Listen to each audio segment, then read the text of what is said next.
Ladies and gentlemen, welcome to Jarrett Goes to the Movies, a weekly podcast where Jarrett Reddick and friends get together and talk about a movie that they watched that week.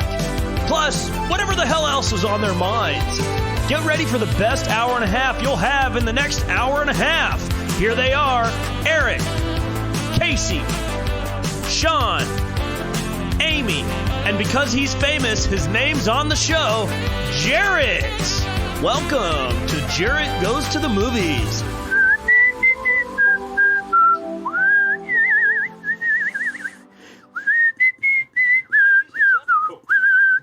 I was doing my Disney whistle and Sean fucked it up. God damn it. Hey, that's a good way to start the show. Just with GD right out of the fucking gate, right? You know, like just shot out of a goddamn cannon. Hey everybody, it's me, Jarrett. Just trying to whistle, Sean. welcome to Jarrett Goes to the Movies.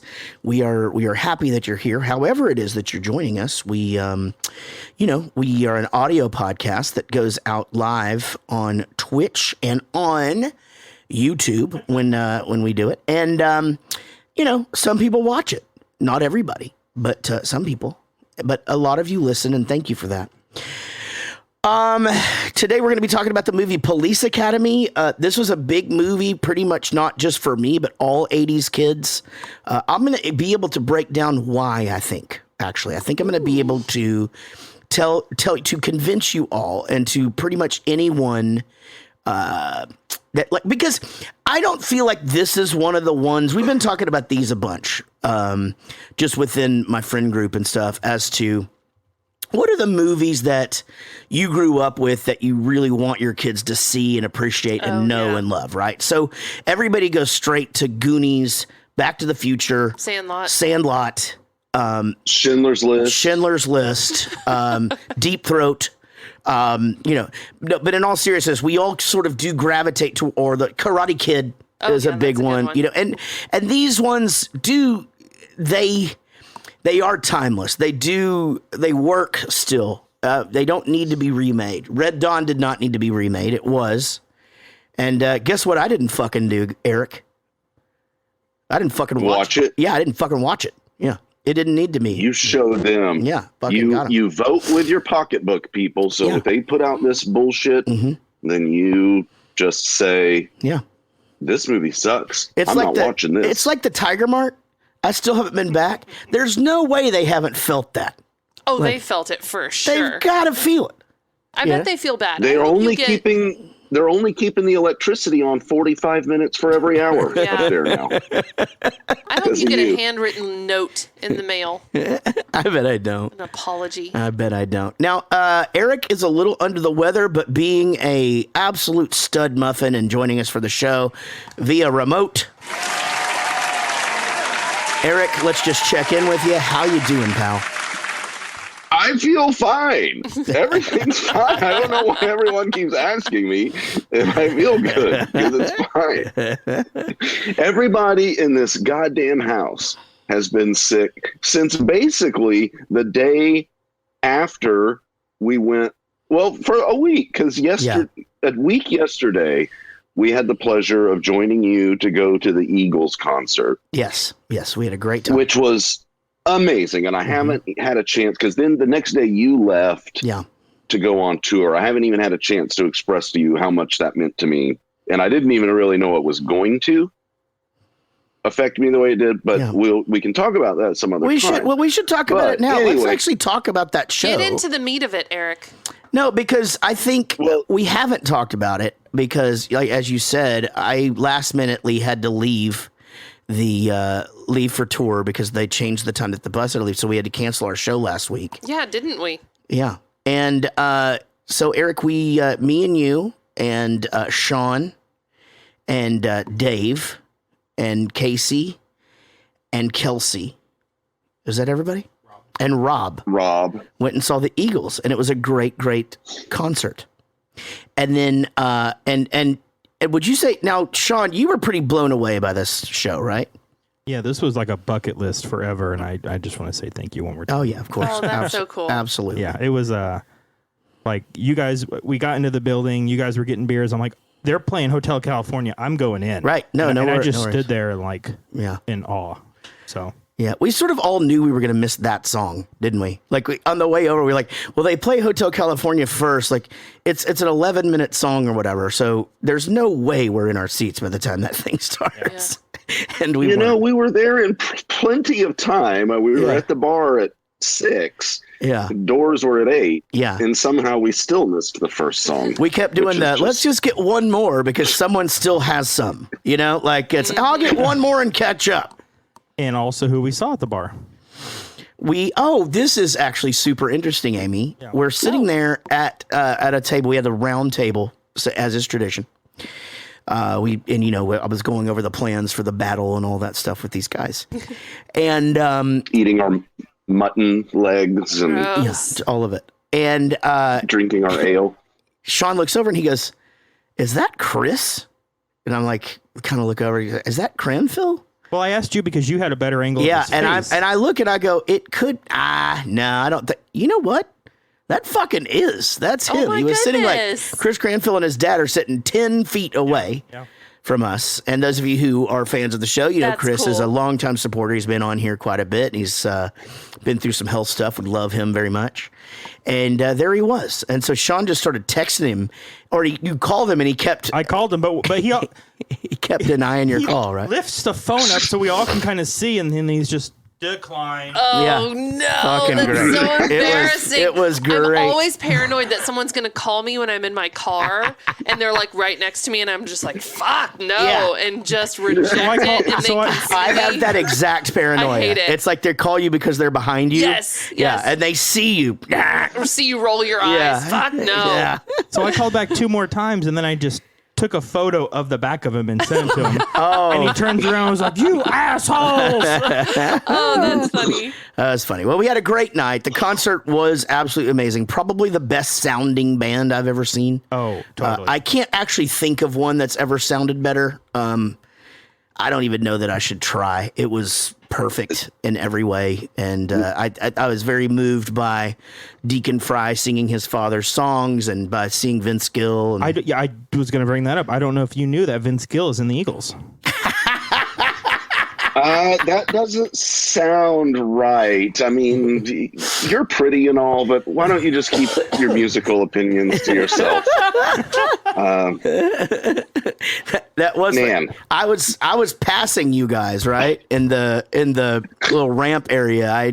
Me and Rob had gone to pee and get beers, and then you and Kelsey on your way down, and Kelsey's like. He just looked at me and goes, "What? You tell the story." This motherfucker. Yeah. Well, okay. So during the first act, which is obviously the Eagles. I know the Eagles, by the way, they opened up for themselves. Fry, good for them. Yeah, Glenn Fry is no longer with the band. He passed away, and I didn't know at the time that was his son Deacon, but I also didn't know that Vince Gill had joined up with them many years ago. Yeah. And during the first act, he's wearing like a bowler hat, and I guess I'm just not quite paying attention to like who is the guy. I just think he's some session musician that they bring in to fill the spot, and that's fine. And so later during the show, Kelsey's like, "How cool is it? Vince Gill is playing with these guys." And I'm like, "No, babe, no. Don't be a moron." Whatever else I said. Yeah. Shut the fuck up. You don't know what you're talking about. And she's not even a minute and a half later, just holds her phone over with Google pulled up. Like, is Vince Gill playing with the Eagles? Yes. And here he is. And so the rest of the night was me getting kicked in the nuts over not knowing that was Vince Gill. Yeah. And it only makes it worse because I patted her on the head. Oh, you're adorable. No. Yeah. And also because I kind of pride myself on country music and the Grand Ole Opry and all the bluegrass music and totally spaced on that. So that was all pretty embarrassing. Great show. But we went afterwards to back to the same bar to have a couple of drinks to avoid traffic, and then as is tradition, Casey talks us into going to karaoke. Oh. Monday night karaoke. At a little gay bar down in Dallas. And fun. we had the best time ever. The most COVID-friendly gay bar of all time, by the way, because there was nobody in there. Right. Oh, perfect. Yeah. And there were nobody in there. But we go in and we, of course, got to all do our stuff. And there's so many stories we could tell about that particular thing, but we probably should move on because we've still got to talk about Police Academy at some point. But it was I left my go ahead. I left my phone in my Uber when I got home. Nice. And so I didn't get it back until 3:00 the next day. Jesus. When my very nice Uber driver met me in Richardson because he's from down there. Yeah, well, that's And nice. That is nice. I I live- do that. I'm sorry that happened. But in any event, everybody in this house has been sick since the day after, and it's been a fucking nightmare. But everyone has been COVID tested and are negative, so it's just these sinus infections, and we'll fucking deal with it. Good. So thanks for taking us to the show and giving me a sinus infection. Well, I don't have it, so I don't know that it was me. We're fine. And I actually left the next day very hungover.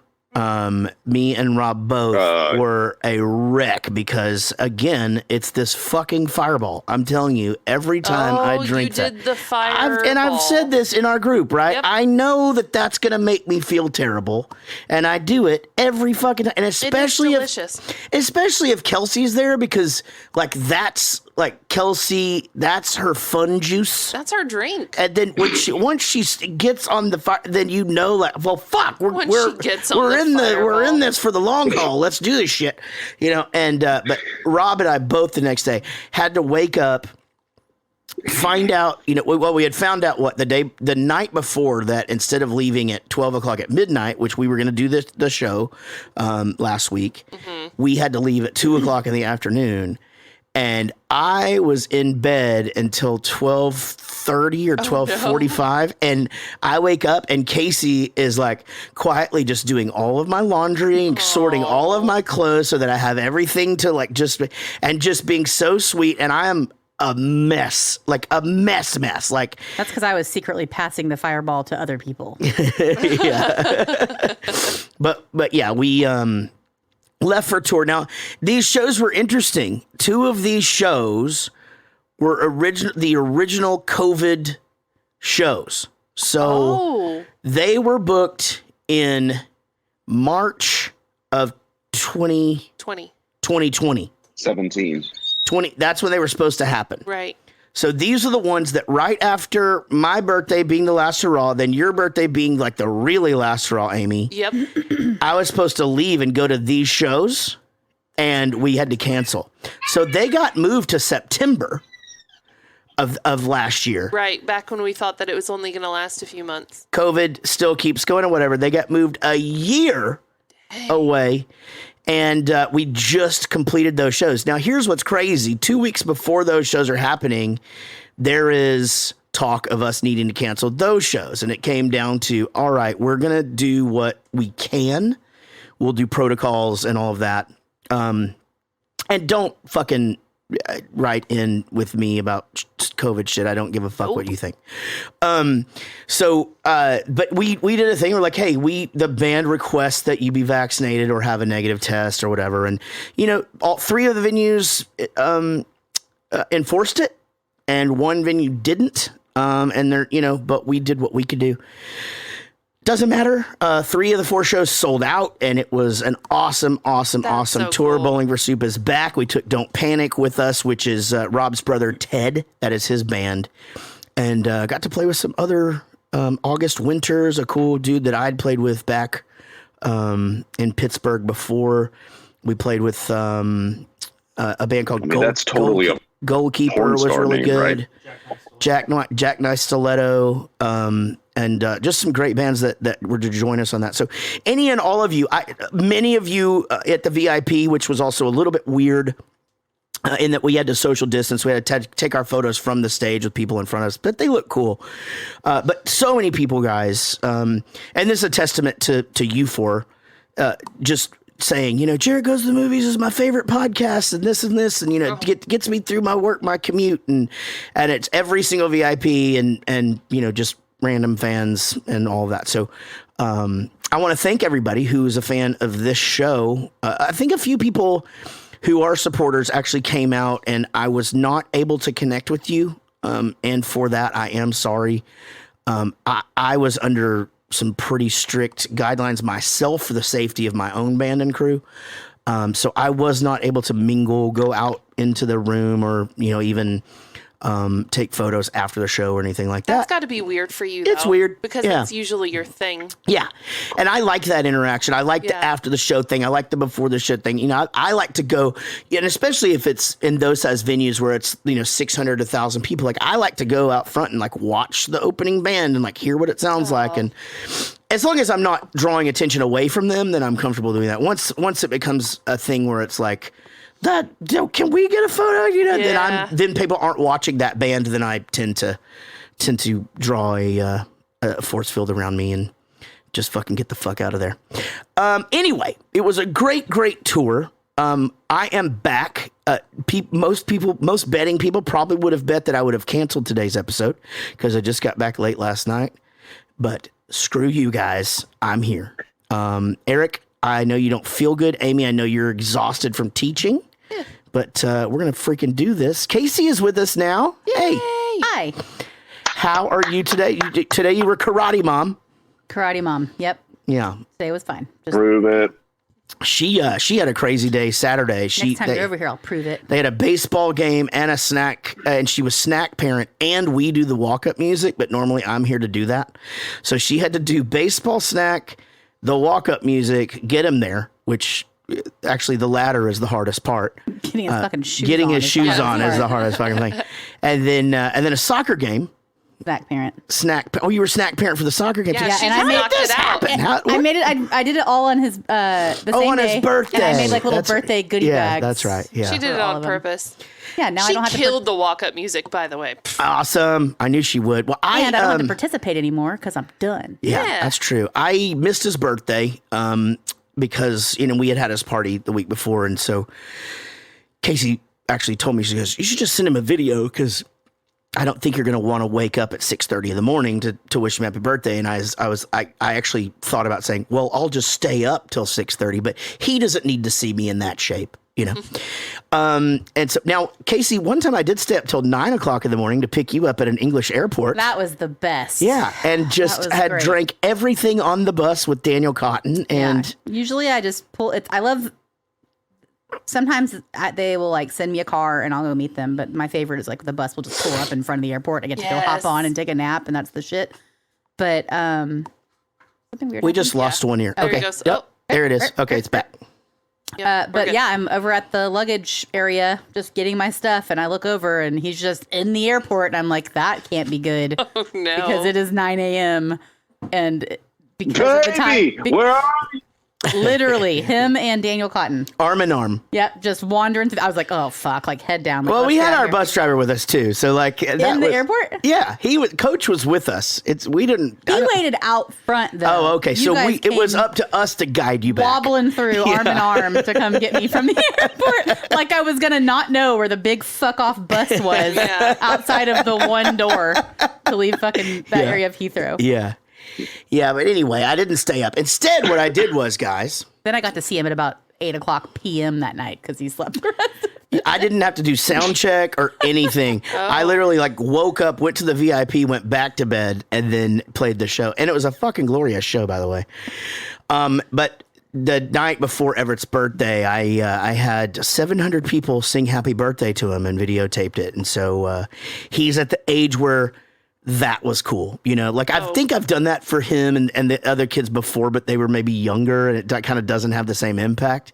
But Casey said he thought that was pretty damn cool. It was fucking cool. Yeah, he was showing Henry. And He was showing all the friends. Yeah. Oh, I love all it. the friends. I love It's it so good. much. Yeah. And so anyway, it's being in a rock and roll band, you miss a lot of things, but thank God technology is what it is that we can at least, be there as best we can. Guys, welcome to the show. Well, Sean, do you got anything to report? Well, we talked to you about the Eagles, right? We're good, right? We're good. He's just nodding. And Eric, I want to tell you, your nose is not near as red as it was when we first started. Whenever you first came on, you looked like the guy on the Kleenex commercial from back in the day that was just like a nose that was red. You know, he just walked around and there they are. Do you guys buy just tissues, or is that Kleenex brand? This is fucking Kleenex Puffs plus lotion. Oh, okay. That's the heavy stuff. That's expensive. You guys, you know what you're doing. Yeah. Yeah. I don't like those. You can jerk off with these too. So yeah, I don't like it works for. I don't like the lotion. It's got the lotion in it, right? Already there. Yeah, or on it. Yeah. It doesn't feel that way though. I mean, my review of these is I would say you wouldn't know that they had lotion if someone just handed you one. Yeah. But I feel maybe like that's if you try the whole point, is that when you're using Puffs plus lotion, here's our endorsement. Tissue towelettes, only your nose knows. Yeah. So follow your nose. It always knows. Those of you that can't see, he's holding it up like he's presenting the tissue box for his commercial. If you're ever in the mood for the world's best tasting tissues, nope. Oh man. Just a little news here. We are in talks again with Lava Cantina to be presenting you guys a movie and an appearance by a very famous celebrity live. So everybody please pay attention to that. Make sure that you're following us on Facebook and all the socials and the Instagrams and all of that. Me and Rob have just announced a Bowling for Soup sing-along acoustic tour in the UK that will happen in December. Tickets on sale now. This is a lot different from my last several tours over in the UK. I've been doing Storytellers thing where emotionally it's sort of an up and down roller coaster. There's sad and happy and devastating shit. This is all upbeat sing-along songs that you all know, and we're gonna try and help you recover a little bit from the last insanity of the last 18 months. Bowling for Soup is back at Lava Cantina on October 9th. That's coming up. So those of you in the Dallas area, or those of you who want to come in, our last show there was the fastest selling out show in the history of the club. This one, not quite as fast, but there is a lot going on. But it will sell out, so make sure you get your tickets. As I get into how we do this show and how we keep it going, I do want you guys to know that we are very thankful for all of our Patreon supporters. I'm going to just say that I have really slacked on the perks, so I am going to get 2 of those out as quickly as possible, and we should be able to get our very special one that we tried to do in the spring out very soon as well. So I'll be working on that this week with Jonathan, and we will get it done. We do have 2 new Patreon supporters at the $2 level. Let me take that again. At the $2 level, Heath Dills. Thank you, Heath. And at the $20 level, you will now hear these initials every single week as one of our new producers, DW. DW, DW, in the morning and the night. Cincinnati. Man, you got to talk to Dennis about that. Dennis fucking loves WKRP in Cincinnati. This is a David Dooley and Woody Chambers production. The way that you can support this show, it does not have to be with money. If you would like to support us financially, that would be great. And with that comes great discounts and perks and exclusive things. You just go to patreon.com/Jarrett Goes to the Movies. But you can also just leave a great review, or you can give us a thumbs up or share our posts or tell a friend. All of that counts and keeps our numbers going good so that we can keep bringing you this top-notch entertainment. Our producers from our Patreon site are all $20 and up supporters, and they are Ad Craner, Amy Strongbottom Pitsinger, Andy Smith, Brian Mason, Brian Sullivan, Brian Dunning, Shell Ordway, Chris the $12 Million Man, Eagles fan, Cranfill, Chris Jacobs, Corey Reed, DW, Daniel Cotton, David Dooley, David Kendrick, David the Original Murray, Dennis Hopp, Denny Chambers, Diane Small, Dom Surfin Petretta, Ernie Soulman McCracken, God damn it, Gage Stricklin, Gregory Cordone, Greg Lee. We should be. What was that movie? Oh, I tried to do the theme song for this movie called Master of Disguise one time, but that's not a very good. Did I ever play you guys that? I should one time. I was pitching theme songs so much back then, and I tried to pitch the theme song to Master of Disguise with Dana Carvey, and it's pretty funny. We got to think of some sort of a thing for Greg Lee where it's like some sort of, because he. I don't know if you guys know this or not, but he dresses up. He does the dress-ups. Yeah, he does the dress-ups. Greg Lee, everybody. Greg the Hammer Stevens. A Hangover You Don't Deserve podcast. Hugh Jascock. James Ridinger. James Ridinger actually did come see us in Pittsburgh. James, I'm sorry once again. I could not come out and say hello. I think I sent someone out to tell you what was going on. Again, I do apologize for not being able to shake your hand. I hope I could do that again soon. Jared Spear, Dr. Jason Ellsworth with his special guest, Kidney Pete, Jay Palladino, Jeff Millman, Jeff Yeager, fucking Joe Barlow, Rat Pack, Joey Bishop, John Gickler, Joseph Richards, Josh Hanlon, Josh Millman, Kate Etro, who went to all 4 shows, guys, and can wrangle the kazoo crew in the fan page like no other. It's unbelievable. She's a badass. She is a badass. Katie, she brought us a cake too, by the way. Of course. And it's this Jack Daniel's whiskey cake in a box. And Chris Burney did a unboxing of it, and I videotaped it. And so I'm going to get that like chopped down or whatever, and we'll get Sean to get that out on the internet. But it is fucking hilarious. So anyway, everybody watch for that on the Bowling for Soup stuff. The unboxing of the Kate Etro Jack Daniel's whiskey cake. Katie Gardner, Kim Murphy, Kirsty Fisher.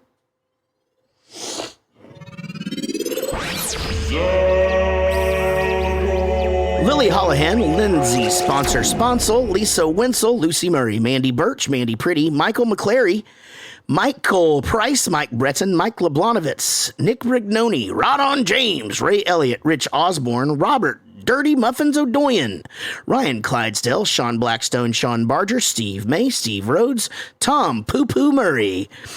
Or is it Pew Pew? It's Pew Pew. Okay. Poo Poo would be like Poo Poo would be like Poopoo, right? Yeah. I wrote a joke one time. This is a good one. But I guess if you're saying like ew. Ew, pew, Yeah, pew, pew, pew, pew, pew, pew, pew, but it's pew.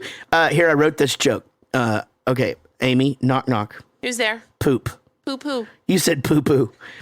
All right. Let's get, I fucking wrote that shit. Trey Wren, Vinny Cataldo, Wendy Matta, Woody Chambers, and Svi Hurst, everybody. Give it up for our amazing, amazing sponsors. You wrote a poop joke. I did. It drops next week. Hi-yo.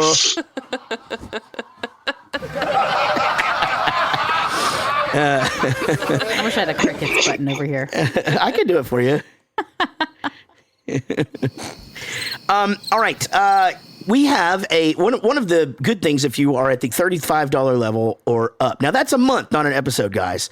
You can submit a movie review anytime you want, and it's part of the show. So here we go.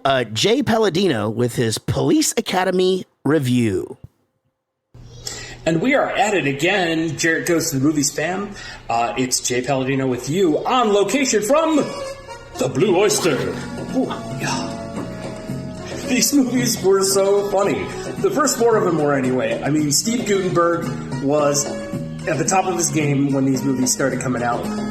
George Gaines as Commandant Lassard, and the craziness of Michael Winslow and his vocalizations on every that guy was crazy. In fact, he just showed up on America's Got Talent, I think, or something. He just kind of showed up there, and then the judges loved it, and they were like, "Yeah, you're gonna move on to the next phase." All right, sure. It's Michael Winslow. He's a voice guy. He does all the crazy sounds. Anyways, this movie was one of the first movies with Kim Cattrall. that I ever saw, with Steve Guttenberg that I ever saw, and the witty, crazy, and probably nowadays problematic banter between the entire cast and ensemble of this movie put this in its classic comedy range. So that's what I wanted to express to you tonight. It's just a great show. It's a great movie. Watch the first 4 and then pretend like none of the other ones ever happened, because they just didn't. They just really didn't. They didn't Bob happen. Goldthwait is hysterical, by the way. He's a Syracuse guy. I don't know if you knew. He's a Syracuse guy. So enjoy Police Academy. Very good. Very good. Crazy. Did you see his shirt, Eric? Yeah, what in the hell is going He on? was wearing a WKRP in Cincinnati shirt. That is insane. Doesn't We literally make any just talked sense. about that. Man, the world is weird, isn't it? All right. Thank you, Jay, for that. Great review. Police Academy, rated R, 1984 comedy/crime. I don't know where the crime is, but yeah. An hour and 36 minutes. There was some looting. Yeah. There was some. Towards the end, I found it fun. Well, shit. I'll wait. I'll talk about it in a minute. But yeah, pretty close on the review. 6.7 out of 10 on IMDb.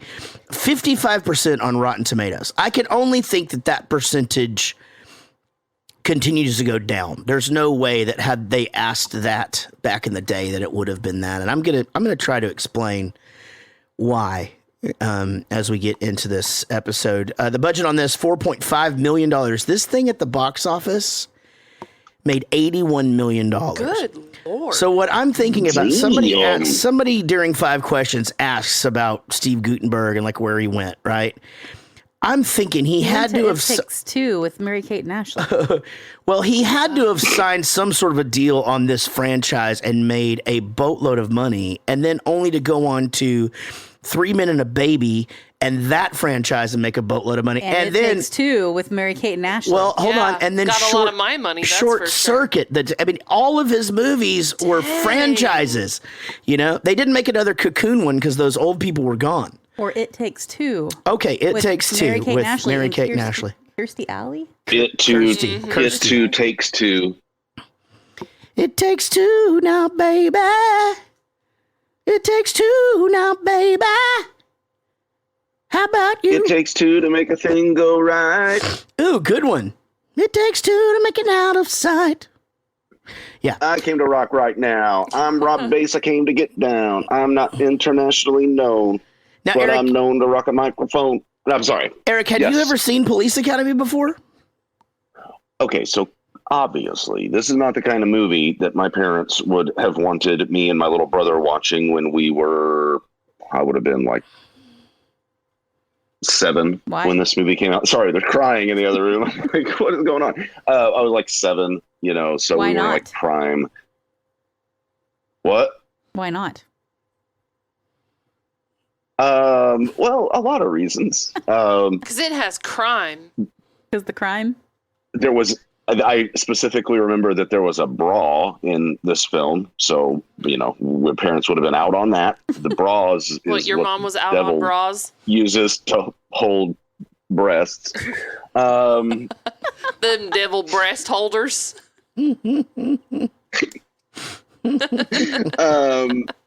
And so, but I for sure saw this at a buddy's house, like on the down low one time. And remember thinking it was hilarious, which is why I was pretty convinced that I was going to watch this at some point for this podcast and fucking hate it.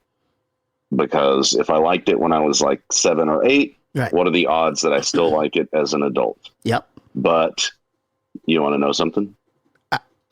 I'm gonna guess and say I don't think you loved it, but I don't think you hated it.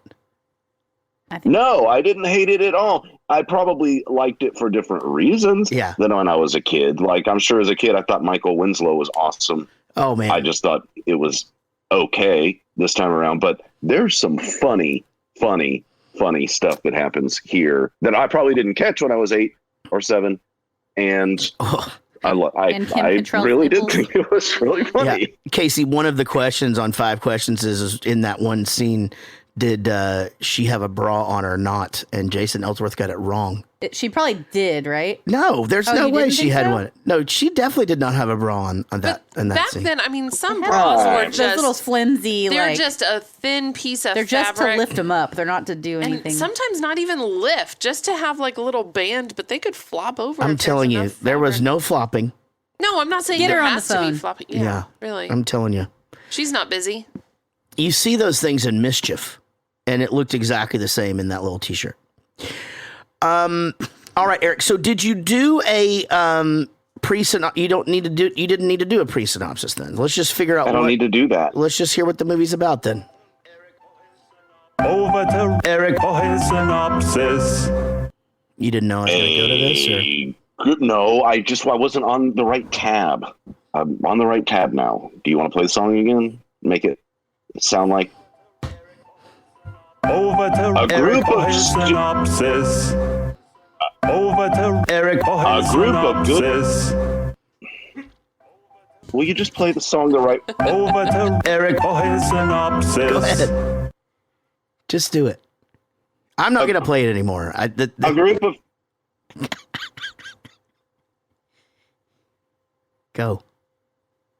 A group of good-hearted but incompetent misfits enter the police academy, but the instructors there are not going to put up with their pranks. Oh my Oh. God. What the fuck? Like, they don't I even. didn't realize until Oh. halfway through that how sassy of a Yeah. Sassy. synopsis that is. They're Sassy not going to synopsis. put up with their We need a sassy synopsis button. And this particular version of Police Academy, there's not even really any That's- pranks. That's your new bit, Casey. Sassy synopsis. Sassy synopsis. I don't know. That's kind Come of rude on. for somebody with a lisp. Yeah, that's kind of a dick move, Eric. Yeah, fuck off. Damn, Eric. And girl. Okay. All right. I don't think I've ever said something that made me more good than that. Sassy synopsis. It's just like, oh, it hurts my brain. Stop. Sassy. And I've got sassy. braces now, and it's just, I feel like I've just slobbered everywhere. Say breakfast sandwich. Breakfast sandwich. No, you paused there. Like, Breakfast sandwich. Say suffer and succotash. I've never been able to say that. Suffer and succotash. Oh, you did it. yeah, You did it's it. not really. I just think it's when you're not thinking about it because it's not pronounced all the time. Thanks. You're welcome. All right, Sean, let's dive into the movie Police Academy 1. What the hell's going on here? Hi, Lou. This rude little punk won't park my car. Mahoney, park this car. Spangoli, take a look. If you can find us, do it now, or you're fired. Understand? Fired. Fired?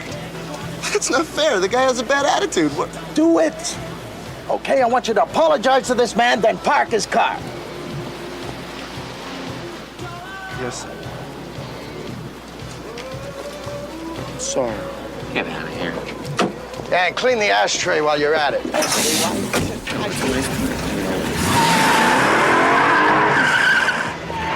Yeah, I'm sorry, Lou. You just can't get good help these days. Respect for anything. They don't respect the customer. They don't respect property. They don't respect respect. I mean, my shit! Jesus!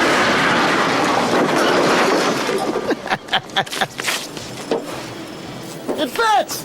Damn thing fits! I thought there were no more spaces. Am I an idiot or what?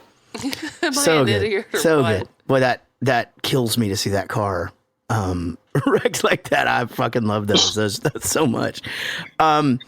Yeah, it's crazy. Steve Guttenberg was such a huge star in the 80s. I mean, it was, you literally just put the guy's name on something and it was huge. And But that's why I asked what happened to him, because I was thinking the same thing you just outlined between this franchise and the Short Circuits and the Men and the Little Boys and the whatever else. It's like Rick Moranis, was in everything until he was in nothing. And I know guy. his wife, died, and he just took care of the children. I wonder if that's what Steve Guttenberg did. Just Didn't he decided, Beat up. F all in New this. York? I'm out. Yeah. What's his face? The guy that you just mentioned. Rick Moranis. Rick Moranis. Rick Moranis. Yeah, he got beat up in New York. Why? He should have just Like made literally himself had just like bigger. a random assault. Like they have it on video. Like, so they didn't know who he was. Man. No. But it made for lots of late night comedy bits. He should have just blown himself up. Yeah. Yeah, it just basically says that he That. actually he had always wanted to be a dentist. And after 3 Men and a Little Lady in 1990, he just decided to check out of the business. Steve Gutenberg? Steve God, Gutenberg. what a Did stud. he What a become a badass dentist, thing to do. Or did he just quit? He just quit, but no. But see, he's reactive now. He's active again now. I'm like looking at I his thought you meant like he Said he was was on the like Goldberg. reactive. Yeah. Yeah. radioactive. No, he's been doing Well, you stuff know, all along. Jared, He for was every go ahead. action, The for every action, there's an equal and opposite reactive force that. Yep. He was on a, Especially when you're not as equipped for dentists. He was on a season of Veronica Mars. And then he's done just tons and tons of movies that are just, looks like just little bit parts and stuff. He did the Roe versus Wade. He was on designing women. But yeah, he's, again, he had a character on the Goldbergs, which is, that's no sloucherson, you know? He's a good wrestler. Yeah, he's doing good. So anyway, the guy probably just stays as active as he wants to be. Again, he made a boatload of money. He probably doing investments and things like that. You know, I bet he owns a Papa John's. You know, who knows? So the police academy had opened up the thing to, and just the way that they said it, and you know, like it's such a thing where, again, I as I watch things from this time, I have no remembrance of things being so insanely racist and fucking chauvinistic. He actually went a couple times. Yeah, like, I did. No. Like, I mean, if they're over, but even not really for the sake of comedy, you know, like, it was very, to me, there's about 4 of them in this particular movie to where I was like, whoa, like, I don't even understand why. Like, just because that's how it was. Yeah. It sounds awful, but it wasn't supposed to be funny. Like you said, that's just how things work. It's just, but it gets you thinking, right? We do the deal where we're going like, okay, so this was 35 years ago or whatever. But that's the thing. It's only 35 years ago. Right. But if from 35 years before this, it was 1950. Yeah. And they were still doing blackface, you know? I mean, go ahead, Sean. There was, when I was watching it, I was going to write the questions, and there was a scene where I was like, oh, this would be a good question. And I was like, well, based on everyone in the movie's reaction, I should probably Google what this word is. Oh, you didn't know. You didn't know what that meant. I know exactly what word you're talking about. I didn't know. Yeah. I'd never heard of it. I don't know that we can say it. Okay, then. Sean, just tell us. Yeah, just tell us which one it was, and we'll tell you. Honestly, I can't even remember what the word is, but it was when they were doing the driving thing. Yeah, that's a. It starts with a J and ends with a boo. Yeah, okay, now I remember. Oh, I know that. Okay. Yeah. So, you bugging me? You bugging who? Oh God. But yeah, this one. I gotta go. Just a little bit. The chauvinist. Is that what it's called? Like where Destiny's Child. Where you're. I'm always thinking about Destiny's Child, and you know that. Whatever so happened don't just to our? call it out. We were gonna do Destiny's Child meets Dead Kennedys. Dead Kennedys, yeah, with the big D We're gonna start a C band. It's logo. gonna be like Bills, Yeah. Bills the poor or something like that. Like. I don't know whatever happened to that. I think that was the only song we could COVID think held of. us back, I think. You know, it's ruining a lot of people's plans. I think we've probably been more affected by it than most. Yeah, I agree. Well, obviously this one, there are a few things that this caught me off guard, and I wondered, like, Jesus Christ, I wonder how long it takes for this movie to just be like, okay, we're not putting this one on TBS anymore. But the no rules for new recruits was like, you know, it doesn't matter for your height, weight, color, sex, Right. like crippled. If you're crippled, it was like, if you're what?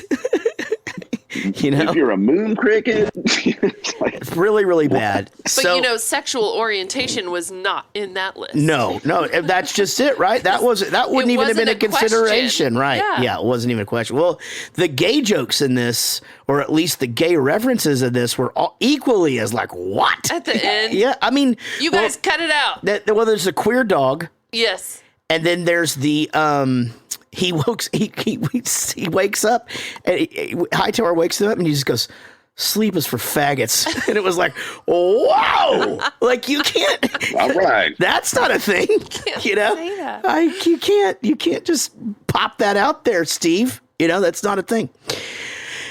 So let's just talk about these characters, because the thing about this movie that is probably hard to understand if you have only seen this one to listen to this podcast is, again, there's 6 of these that actually kept a lot of the cast together and added new ones. And you really got to know these characters, and they exclamated all of their little quirks and funny things or whatever. And as you said earlier, Eric, Michael Winslow, we'll talk about that in a second, but Tackleberry, is the dude who's a security guard at first. And that guy, he ends up getting a girlfriend in, I think, 2 and 3, and her family just fist fights all the time. And so he goes over there, and it's like her brother and dad are just like, "Hey, shut up, you old man," and they just punch each other in the face, and it's just, and then that keeps on going, man. And then there's the Michael Winslow. Every kid just thought this was the coolest thing ever, that he could do these. And I remember seeing him. I saw him for the first time on Cheech and Chong Nice Dreams, and shouldn't have been watching that, I know, as a child, but I did. And he does a Jimi Hendrix thing that in that movie. I'm sure you can YouTube it, but that was, I think, must have been like one of his first movies. But here, he created this character and became very, very important to this franchise, and then recently was back on AGT. He had gotten famous. He needed to stop and raise his kids, so he stopped and raised his kids. He's trying to get back in the business. So his first couple of appearances on AGT were pretty good, but I just don't know where you go with that. He was just up there making noises again. Yeah, and I think with social media, you see all these other people that can do it too. Right. And it's not as impressive as it was in the 80s. Right. I mean, even like, I realize that one of the names we shouldn't ever talk about is Bill Cosby, but like, even on, you and Ashley recently watched Himself, and he would do, so like, cut a piece of cake off for the baby. And, everybody sort of had started incorporating all of that into their act by that point. A lot of people can do a lot. Is the winner of AGT the one that gets a Las Vegas residency at the end? That's the prize? They get $1 million, and then that used to be your own Las Vegas show, but obviously not all those acts can fill a room for 2 hours, so they can be a part of a show. So yes. But they get $1 million. Okay, so that's what I was. Plus this spot, or is it this spot that is worth $1 million? No. They get $1 million in an annuity. Got it. Okay. So they get paid out over time. So I've always wondered that part. So you call A.G. Winsworth. Call 876 right now. Yeah. I want my money, and I want it now. That's my money, and I want it now.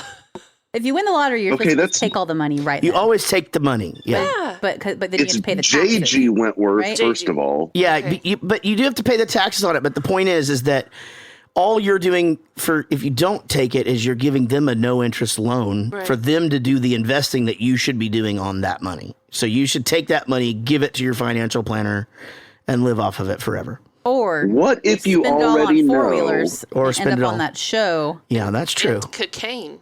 Yeah. That's what what if you know that you are the kind of degenerate idiot who cannot be trusted with that amount of money? That's what I just said. You take the money, you give it to a guy, and you go, "Hey, I want to live off this."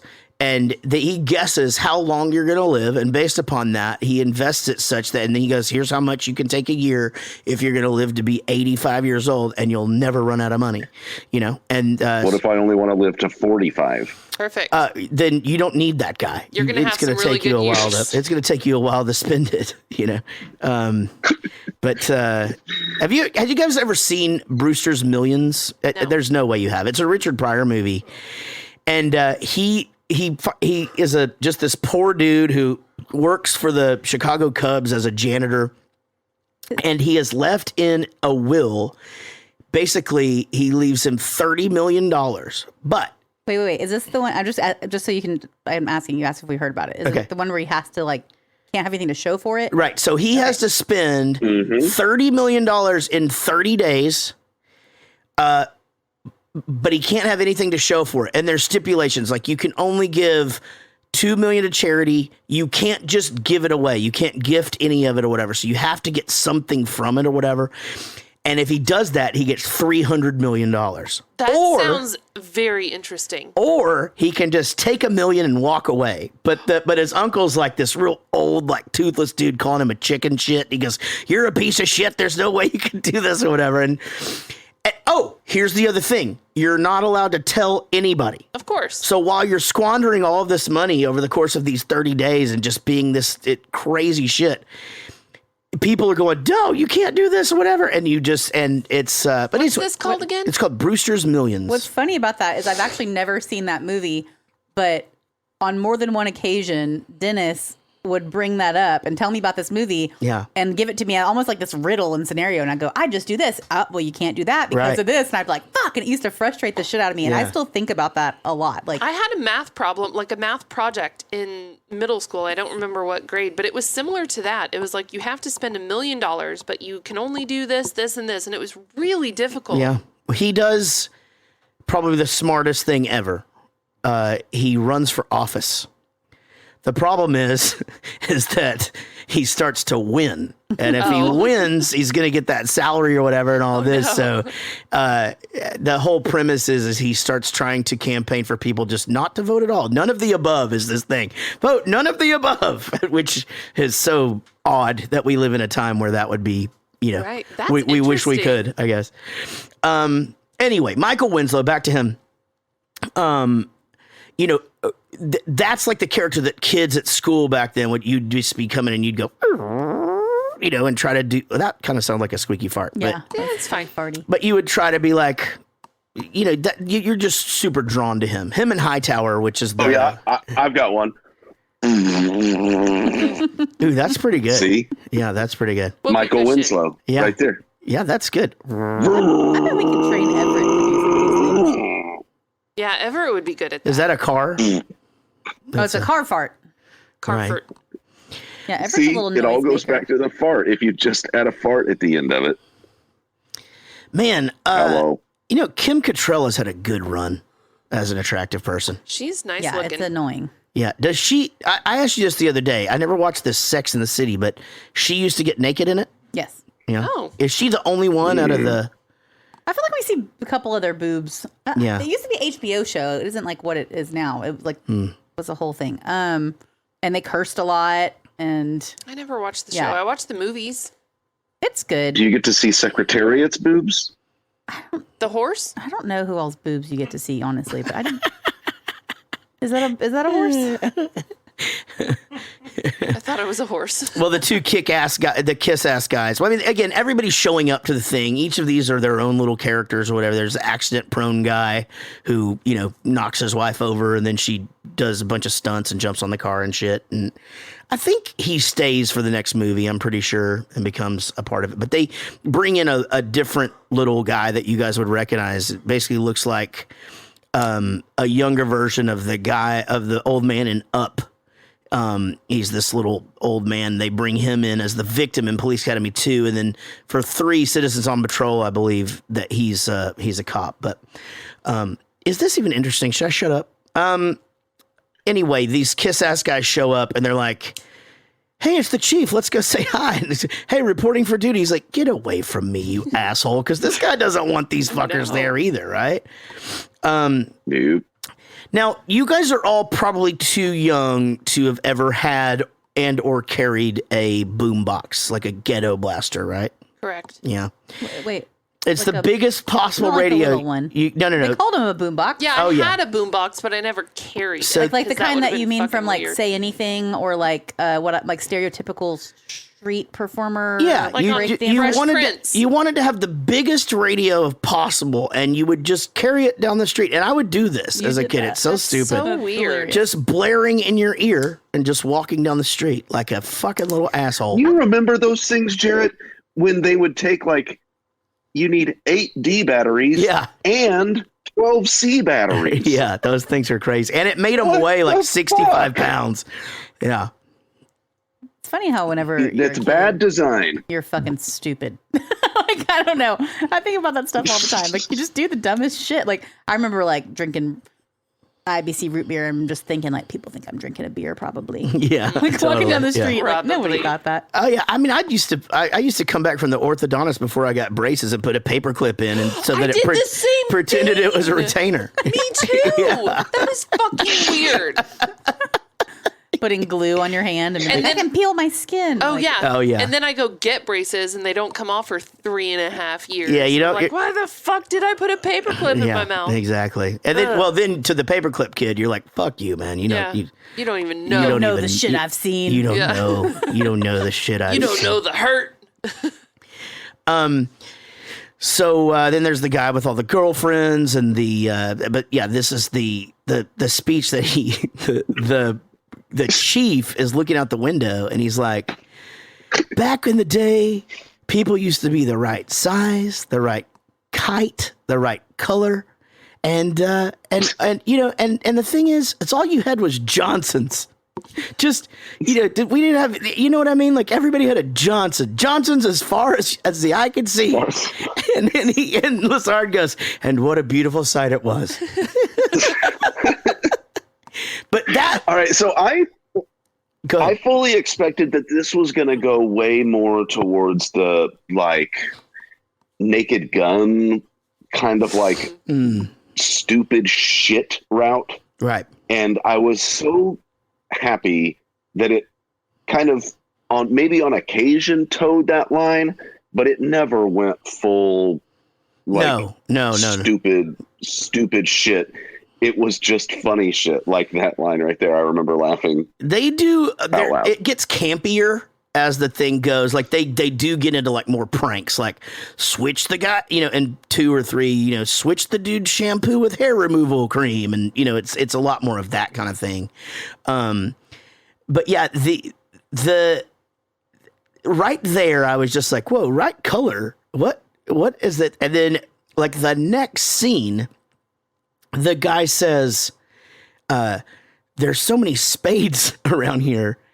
And it's like, whoa! That's Like, something that I didn't know. oh my God. I was just like, and then he looks up at Hightower or whatever. And I'm just like, okay, I, in my wildest imagination, I do not remember that. And that's how numb to it I think we were back then. Yeah. I think that's sort of the point that people of color try to make about the whole thing is like we were so numb to it. It wasn't a big deal. That it and wasn't was a the big problem. deal. And it's Right. like, okay, that's as a 49-year-old man watching this again, having not seen this in 20 plus years, dude, that fucking caught me way off guard. I was like, I did not expect that. And then just for it to be a couple of the racist things, not only were they thrown out there, but they became a reason for conflict, but not really for the right reason. Right.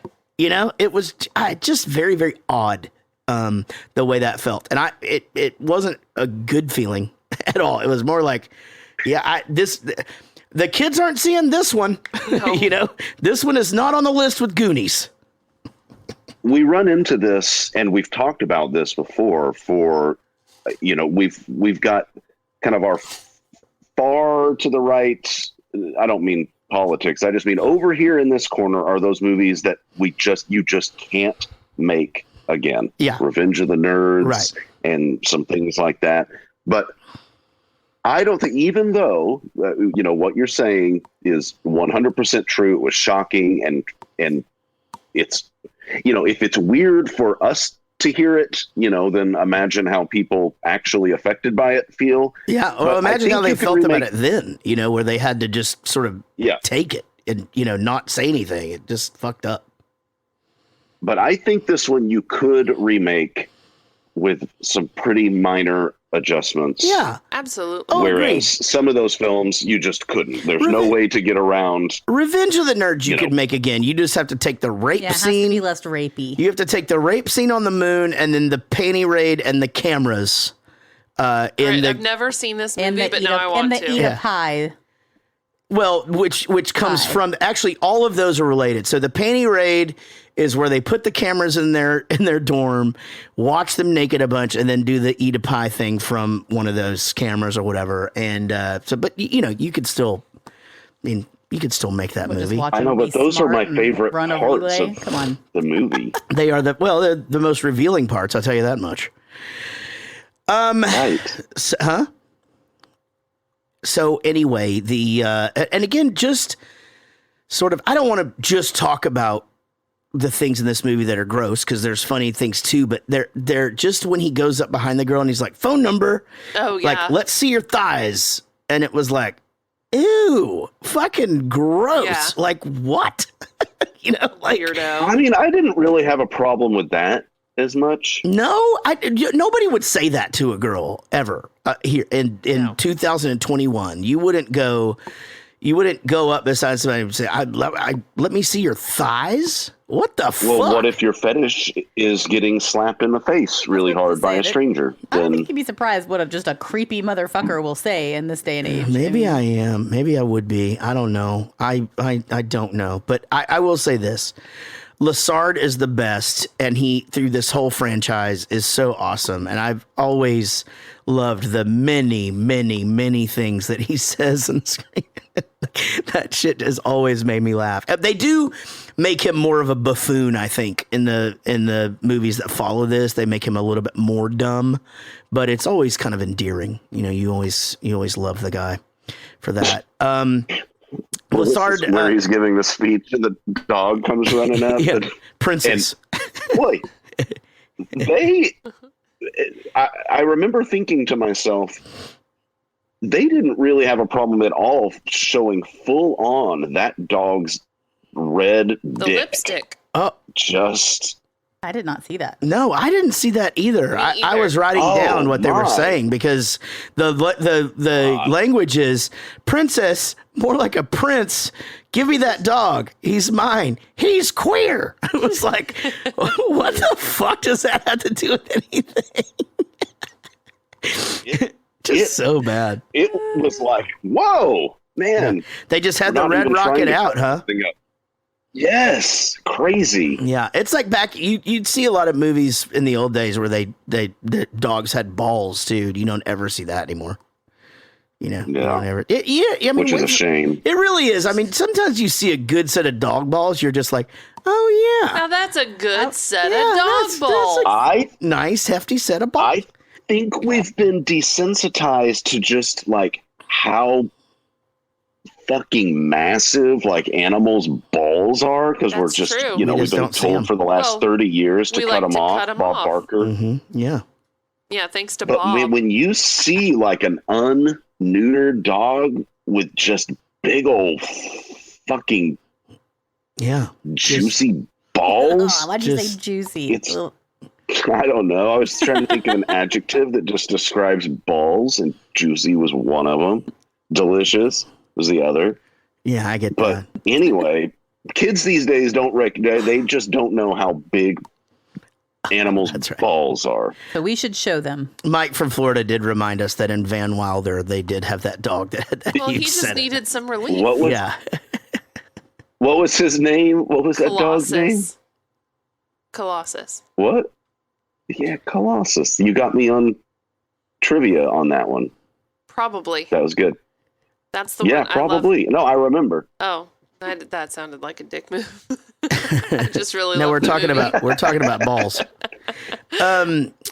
The barber scene is good too, where the two kiss asses are up there, just like take it all off, just a little off the sides. We can do that. It's not the fucking army. Not the army. They did come up with a lot of creative things to call people in this that I don't think enough movies do anymore. Scum buckets, fart blossom. Fart Blossom was funny. Yeah, butt breath, just Yep. stuff that I don't even think little kids say that shit anymore. You know, like No, little kids are stupid now. yeah, They're not fucking creative. such idiots. Just whoa. It was not a fart. I'm telling you again. Fart blossom. I brought a screwdriver up to tighten that chair. Actually, I just never got to it because I left town. Cool. I'll take care of it. How about I tighten your chair, huh? Oh, hi-yo. You can at least tighten my seat. Everett is If you know what I mean. is fascinated by bad words right now and which words are bad and which ones he might be able to say. And we literally had a conversation like just today if penis was a bad word. And it's not. And I'm just like, I think he's just getting like prepared for some profanity. Yeah. Yeah. I'm kind of hoping for it because, like you said, kids these days suck. Like, Yeah.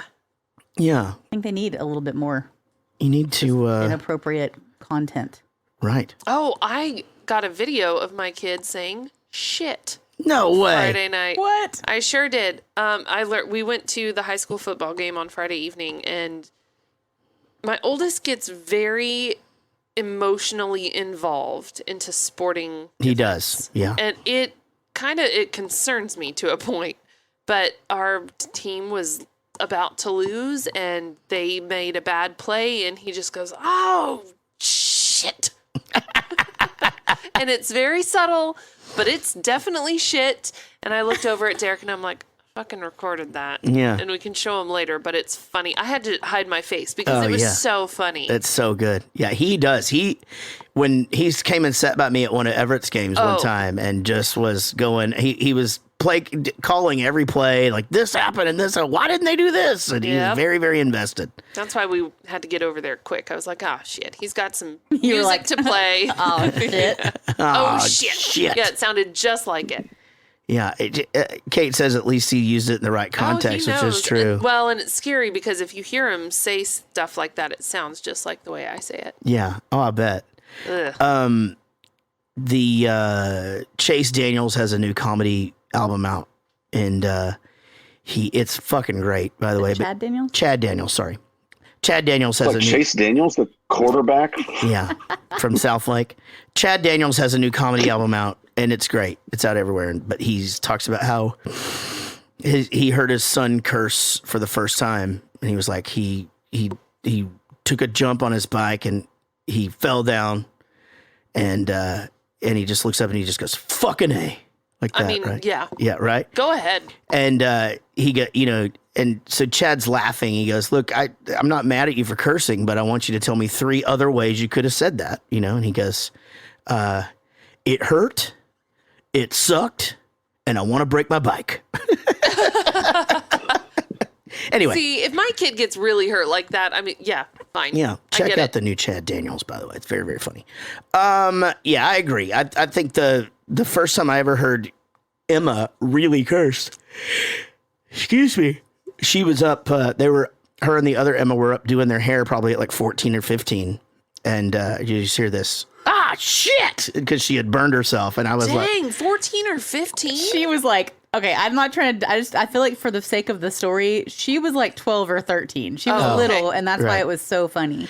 No, I think she was older, babe. She had been cursing in front of you. I just had never heard her curse. It seems like she was a little older, but maybe I'm wrong. But anyway, I just looked up. She's like, "Shit," and I heard it from us, and I just looked over at Casey, and I was like, "That's the fucking most adorable thing I've ever heard." It's so funny. Yeah, it's nice. It's nice when you hear your children just fucking swear in the right place when they're supposed to. And now, Jared Goes to the Movies presents everyone's favorite podcast game show. It's time for 5 questions, where we ask 6 questions, and the high score is 7. Here's your host, Jared Reddick. Thank you, guys. Thank you. I do appreciate that. Wow, thunderous applause, guys. Really, really great. Guys, welcome to Jarrett Goes to the Movies. 5 questions, Police Academy edition. Police Academy 1 and not done. They went on to do, I believe, we talked about this, I'm sure, in the episode, but there are 38 movies in this franchise. 38 Police Academies. It's unbelievable. With us tonight, the reason we no longer have the coin toss is here this evening. He is a doctor. He is a once again new homeowner. He has a new friend named Kidney Pete. He's also rehomed a kidney. Rehomed a kidney. That didn't work, Eric. And Eric, don't worry about it, buddy. We're good. Kidney Pete has a cold today, and can't. I'm fine. Kidney Pete is shit. Kidney Pete is shriveling up as we speak. Jason, call a doctor. He's. Oh no! It was fun while it lasted. Jason, you are 14 wins out of 24, meaning tonight you have a chance yet again to win your fifth wins plaque, everybody. So your fifth at 15 wins, you would get a third winner's plaque. That'd be your fifth plaque, I believe, if I'm doing the math correctly. So good luck to you. Joey Bishop is here, everybody. Give it up for Joey Bishop. I never actually said Jason Aylesworth. I did his intro so long, I never actually said Dr. Jason Aylesworth is here. But so Dr. Jason Aylesworth and Joey Bishop are here. Joey, 6 wins, 14 attempts. Not too shabby in the grand scheme of things. How are you today, buddy? I'm doing good. Good. Well, we were talking a little football earlier and congratulating you and Eric on your Cowboy and Denver Broncos wins. I did not have a glorious day. Thank God I did something that I probably should. It probably would have been predicted that I did not do. I did not go to the game. We got there and I was like, you know what? It's too much. And it didn't start till 1 and we had to do VIP at 5. So I didn't go, which probably saved my mood because I probably wouldn't have been in a very good mood if I'd have went all the way out there for that piece of shit showing that we did. All right. Also with us, he's played twice. No wins yet, but hey, that can always turn at any time. Gage Stricklin is here, everybody. Going to be a dad soon? It feels so good your first time after you kind of fumble around a couple times and don't know what the fuck you're doing and just kind of like laying there. What the fuck I'm doing. Yeah, Whatever. he's still he made a baby though. One of these days, you know. I was talking about this game. Oh, I'm sorry. I thought we switched back to the pregnancy.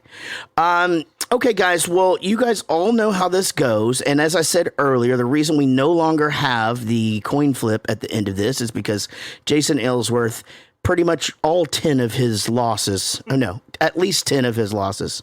No, 10 of his, God damn it. He's lost 10 times. And pretty much all of them had to do with the coin flip. So Jason, this is let's actually change the name to this. It's the Kidney Pete coin flip. I like it. No. It's the 5-question champions of tiebreaker. Okay. Sponsored 5 questions, champions of tiebreaker questions of the world, sponsored by Kidney Pete. There we go. Okay. For the cure. That's right. So I'll let you say that, Eric, when it's your time. And it's your time now, actually. Eric, go ahead and let's get on with our tiebreaker question. I remember the time she cried when tears filled her eyes. As we sang Love Song by Tesla, her smile was turning upside down. She's got a boyfriend now. How many streams does Tesla's Love Song have as of 3 o'clock this afternoon, Central Time? All right. How many streams on Spotify only? I don't know total streams of all platforms, but how many streams on Spotify? Probably their biggest Tesla's hits. Yeah, I would hit. Think. Yep. Maybe signs everywhere. There's signs. A cover off of the 5-man acoustical jam. Yeah, agreed. You know what I didn't know? I just found this out. That cover was from a band that had an album called 5-Man Electrical Jam. No, I'm not joking about this. Really? I am not making this up. And they were called Edison. I'm telling you, I'm not making this up. But go ahead with your thing. Well, we need to ask the fellas. Oh, you want me to do that? Okay, Gage, how many Spotify streams do you feel like Love Song had today at noon? 69 million. 69 million. Good guess, actually. Kidney Pete. I'm sorry, Jason. I can't tell you guys apart now. Jason Aylesworth. I went 45 million. 45. Okay, Joey Bishop, what did you say, buddy? I went with 116 million. 116 million. I'm going to say that he is probably closest. That's a pretty massive hit. But older music does not stream as well as newer music, so you never ever know. Okay, we'll file those numbers away there, Eric, and we will use them if we need to later on in the show or the game. This is question number 1. Get your pencils and paper ready as we get into this. Here we go. How many people in the movie Police Academy, on their first day off, they have a day of leave. On their first day of leave, how many people had been kicked out of their group or their squad? All right, let's go with Gage first. Gage, what'd you say? 4. All right, Jason, what did you say? I had 4. Okay, and Joey Bishop? I couldn't remember. I put 12. The answer is 4, guys. 4. I'm surprised. All right, guys. They say, guys, question number 2, they say for every action, there is a equal and opposite reaction. They say that no energy is created. Everything is a response from other energy, so to speak. What actually caused the riot in Police Academy? What object actually started the riot? Jason Aylesworth, what you got? Apple throw. Okay. Joey. I got nothing. All right. Gage. An apple. An apple is correct, guys.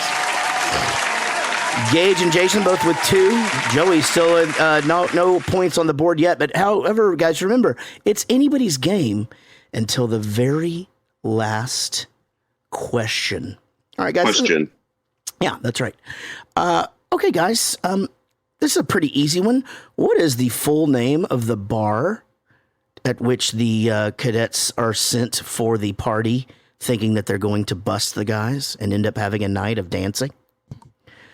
What's the name of the bar the two tattletales are sent to? Okay, Joey. Lemmy. Joey, what you got? Lemmy was not. That's not a thing. The Blue Oyster. Okay. Gage, what'd you say? Blue Oyster Bar. All right. And Jason. Yeah, the Blue Oyster Bar. Ah, that's right. Blue Oyster Bar. I told Casey, I was telling, I guess we'll talk about this on the show, I'm sure. But guys, everybody's got 3 except Joey. He has 1. But it's always funny when you, on the subsequent movies, anytime they just play that song, it's instinctively, you just know it's pretty fun. Dun, dun, dun, dun, dun. So good. All right, guys. Very, very good score so far. This is going to be the my 4th question, guys. My 4th question. All right, guys. When Mahoney is calling Captain Reed to, along with Harris, to beg him to let him out of the program. They were going to team up and let him out of the program. He waves to his love interest out the window. Okay? Was she or was she not wearing a bra? We are back to you, Gage. Gage, what did you say? I'm going to say no. All right. Jason? I went with yes, but we're supposed to be looking at the thighs. Yep. Good point. Good point. Joey? I went with not. The answer is I rewound it 3 times, even with my wife sitting there. She was not wearing a bra.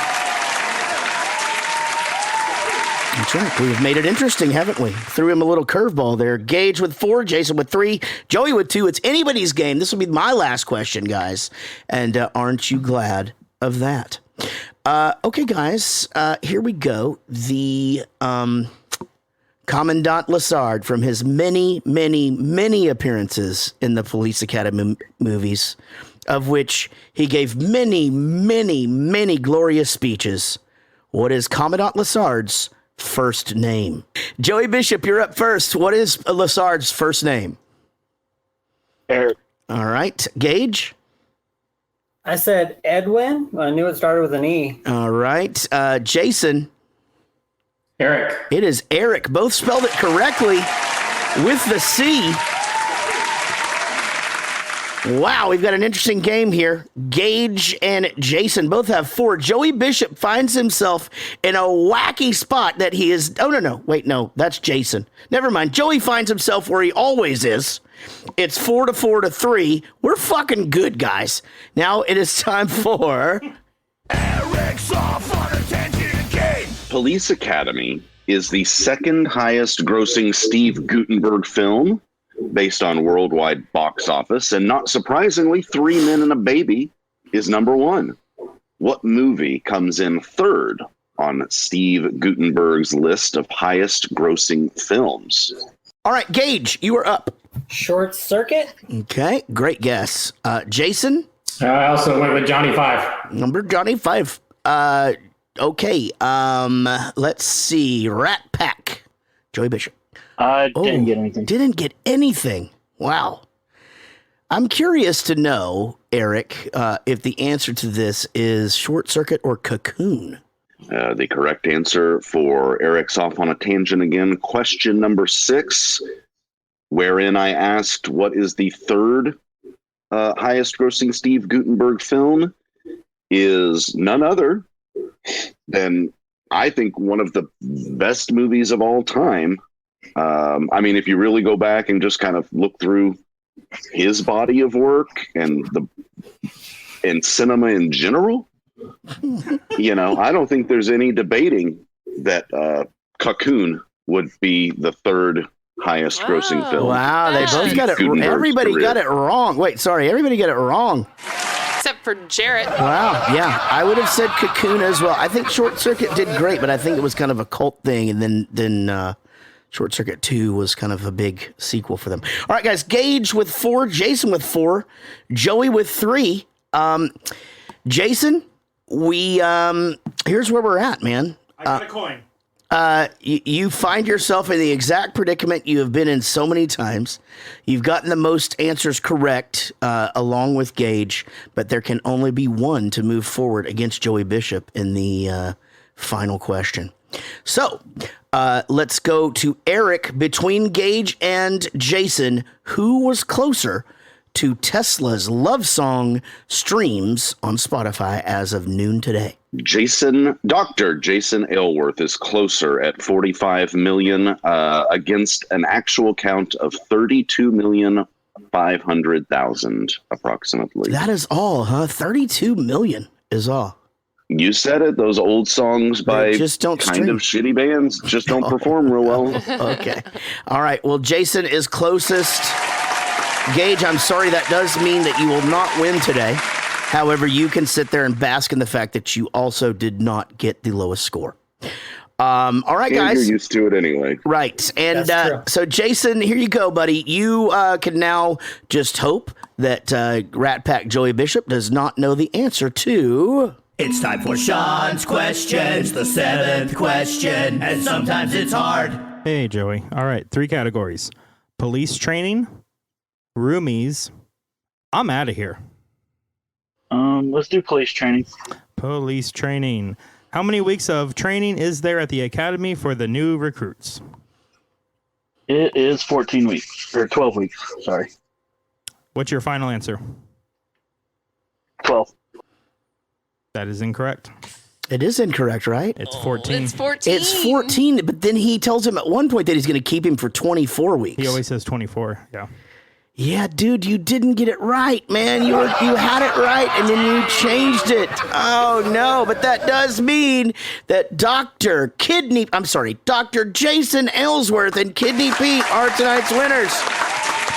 Jason, you've just won your third 5 wins pocket plaque. How does that feel? Are you going to hang these up in your new home for everybody to see?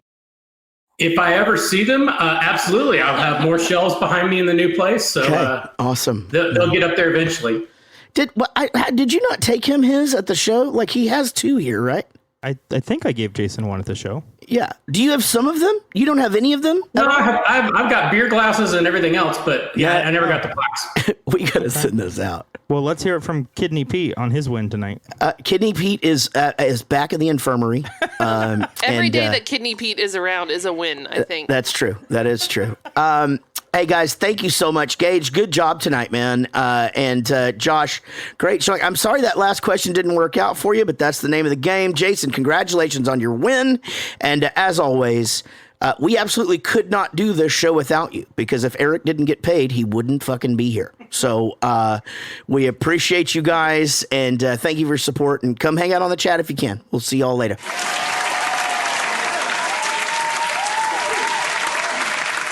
My name is Lieutenant Harris, in case you missed it.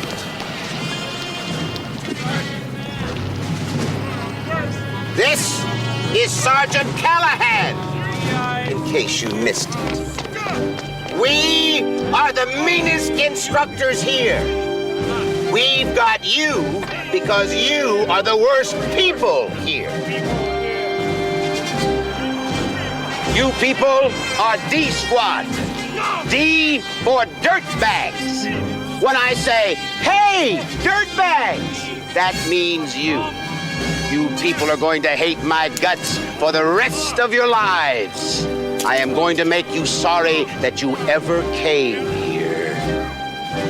Now, it is traditional here at the Academy for each squad to have 2 student squad leaders. I have chosen Cadets Blanks and Dopeland. Step out, men. If these 2 cadets give you an order, obey it. Now, I thought it would be nice if we were to close out our first afternoon together with a nice little stroll around the campus. Move it, move it, move it. I kept getting the feeling that this was going to be the antagonist of this movie. Yeah, you couldn't. Yeah, but then it just ended up being he ended up being such a great person, right? I know. Well, I mean, that's the thing is, and it's something I've always said. You guys often have pushed back on this, but it's like you can't judge a book by its cover. You know, there is more to people than just kind of your first impression of them, right? Yeah, or you know, things like that. But you guys are always like, nope. I mean, really, basically, what they look like. You're wrong. Yeah, you're right. You said, Eric, you know, you're wrong. And you suck for even thinking that. And we don't like you. Yeah. I remember you saying that.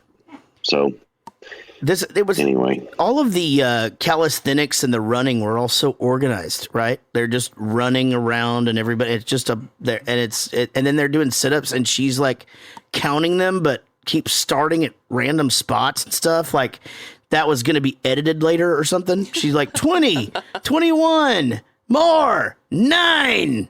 10, 14. Like, it's like listening to a fucking 2-year-old count. Oh, it's the worst. Yeah, I was going to say, maybe she's just not a good counter. I don't know. I don't know. Why are we doing this movie again? So Who chose it? I don't know. Before we go Not any me. further. Not it. This might be a fan movie. No, this was you, Jarrett. I don't know that I chose this. I can't imagine anybody else. 1,000%. There's so many other movies that I want to watch. I don't even say any fucking lines out of this fucking stupid movie. I don't think. Maybe we were drinking. Wait, what happened? I thought you were all on board with this movie. It's now okay. why is it a stupid fucking movie? It's okay. It's all right. There's not really much to talk about. Right. There's just nothing that happens. It literally nothing happens in the movie. Well, you want me to talk about something? Sure. Well, Michael Winslow was such a huge part of this movie. Always reading my notes. You fuck off. And he was a huge part of this movie, and all those little gags where he, you know, pulls out the little speaker and he's like, "Mahoney to the commandant's office" or whatever. Finds out he's trapped there. I thought the squeaky shoes was funny. Yeah. Okay, that was a good Machine gun. use of that talent. Yeah, the machine. Yeah. You know.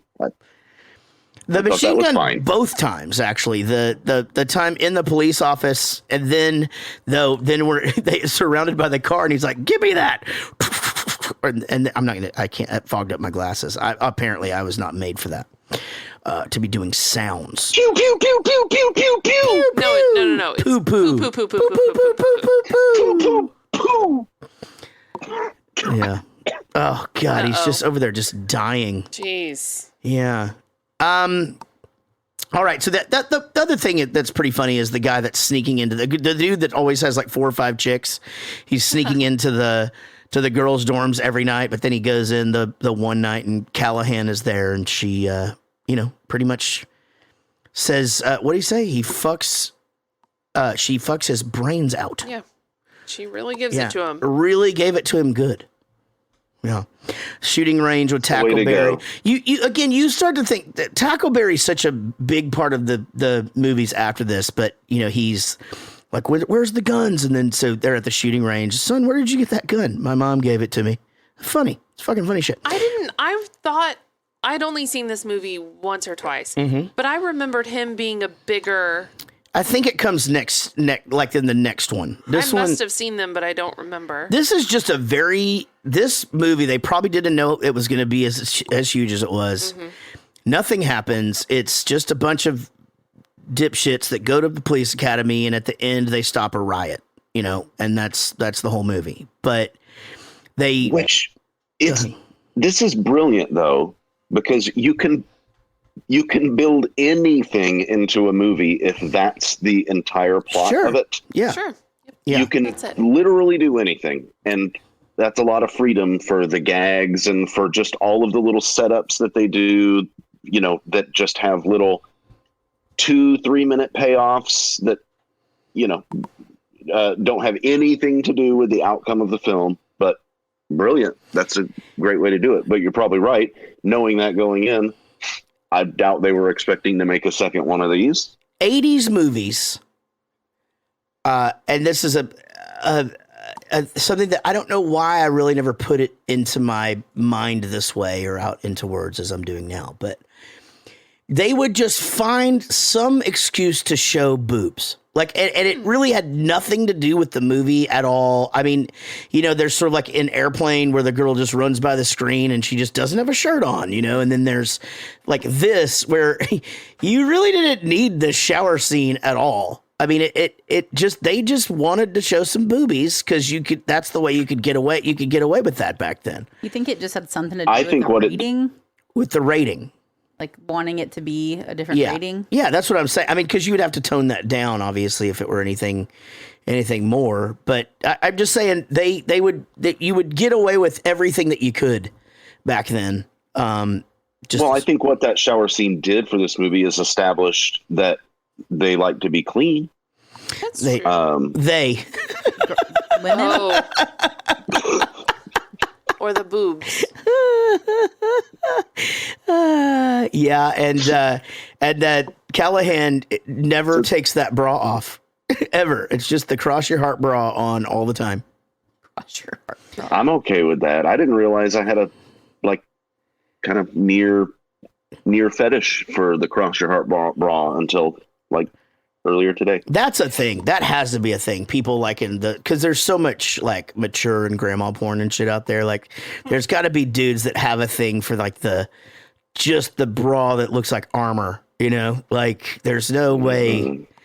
I wonder how you didn't have to learn as a teenager to get that thing off. You had to fucking just stop and go, hey, you dismantle. Describe to me.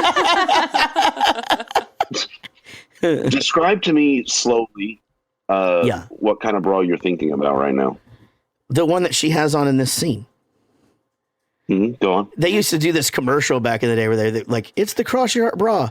And they would take this tape measure and wrap it around the girl, and then they would pull it tight so that they were really, really just featured and just out there or whatever. And, as a teenage boy, that was a very fine commercial to be watching. It was a good one. Yeah.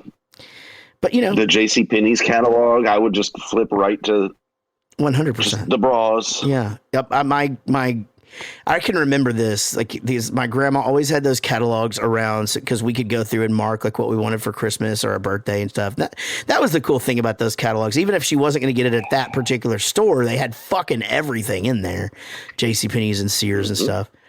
And she'd come in, and there I'd be on the fucking pantyhose page like a little creep.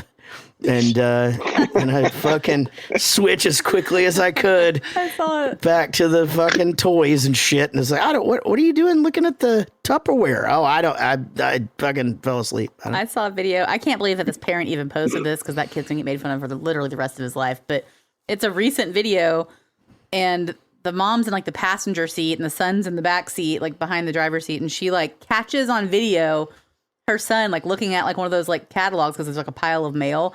And he's looking at the bra section, and he just like slowly goes in and he just taps the boob like a couple times on the page. Like probably, I mean, honestly, probably about 5 times, just like 5 little taps on the boob. That's funny. And the mom fucking catches it and posts it, and of course it went viral. And I'm like, that kid's fucked. But Yeah, that sucks. Yeah, that's not good. Internet is forever, folks. You know, internet is forever. Yeah, those are stories. You're supposed to humiliate your children like in small groups of friends, but you're not supposed to do it like for the masses. Mm-hmm. Yeah, absolutely. Yeah, like I'm glad that my adult friends don't know all the dumb, shit that I got made fun of for my entire growing up life. Like that's awesome because the internet wasn't around and it didn't get posted, and me getting a wedgie after football practice on a podcast to thousands of people. Now I just get to tell people. Well, it's different now. You do it for entertainment value, and it makes sense. Exactly. He keeps pounding the "nobody screws with me" thing and just keeps saying it over and over again. Nobody screws with me, and I like the line when Steve Gutenberg goes, "Well, maybe one day you'll meet the right girl, and that'll all change." Pretty good.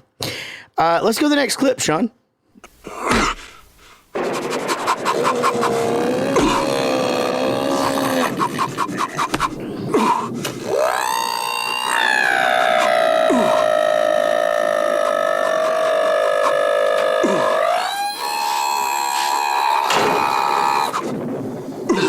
Spend my evenings. I can't even feel my arms anymore.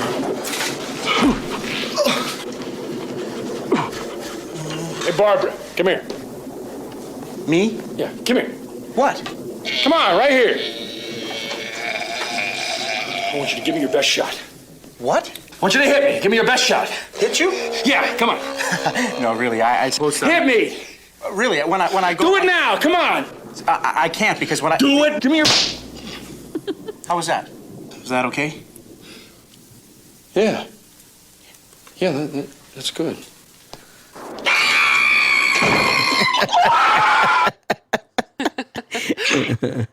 I mean, we all loved that shit back then. A little much. A little much. A little much now. Right. If you're a little kid, that had to have been amazing, especially back then.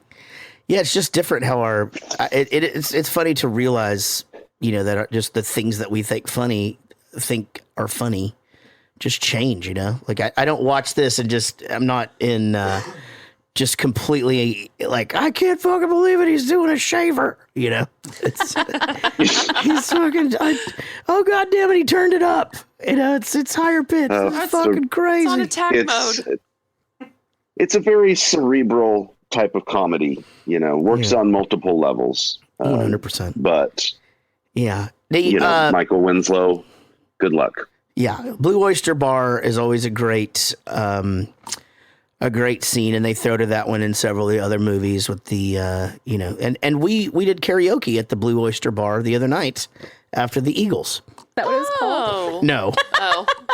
No, I could not remember where it was or what it was called. Maybe it didn't even exist. Yeah, it might have been just one of those things. I honestly don't have any idea where we were. I have no idea where we were either. All. Same. Yeah. And I don't remember getting home. I don't remember leaving my phone in the car.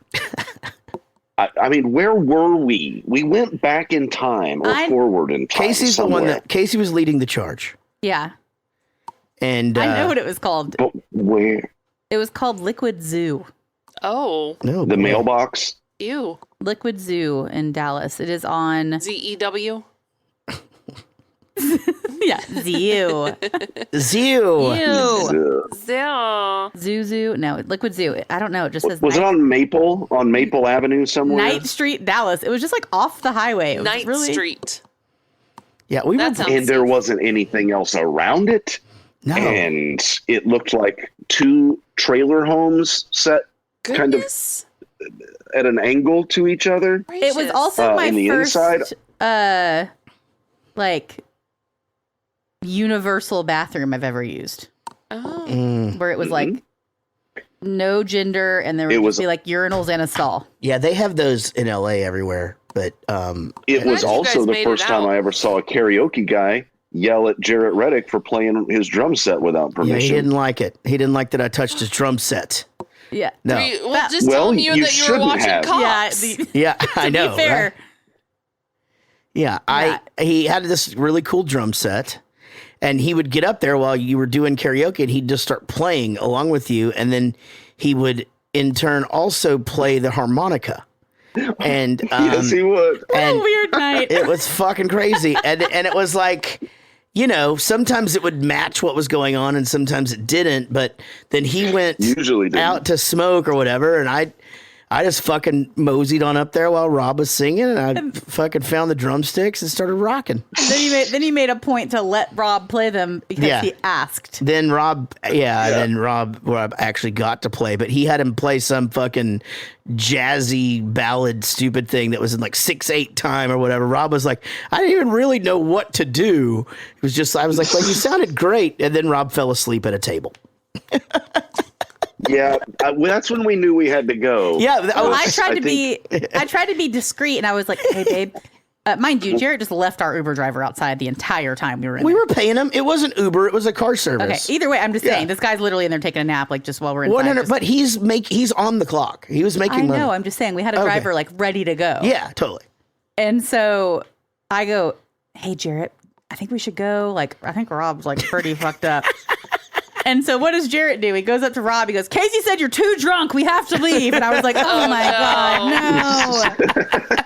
Just tell him we're going to order some Whataburger and get him in the car. Yeah, really. Like, what's wrong?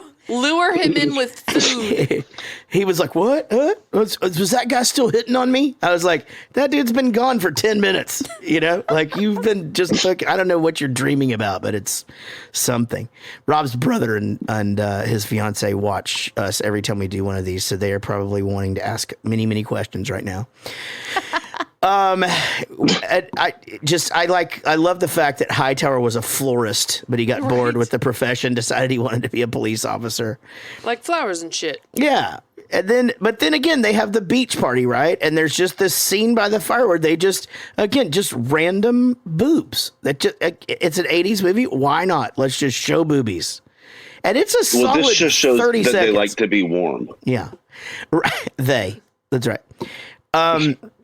And so the Harris asked the two suck up dudes, like, where did you, like, what was happening? What was happening at the party? You know, what? Well, dancing, sir. Mostly dancing. I love mostly dancing. Mostly. Yeah. Which isn't a lie. No, not at all.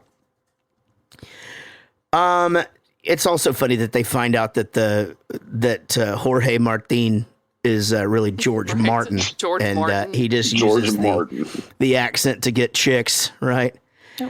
A lot of people don't know he went on to write the Song of Fire and Ice series, which includes Game of Thrones. George Martin. So you had me for a second. I was just what the fuck? No, that didn't happen. First of all, I'd like to say how sorry I am that everybody could not make it today. For those here, I think you'll find the presentation interesting as well as very, very stimulating.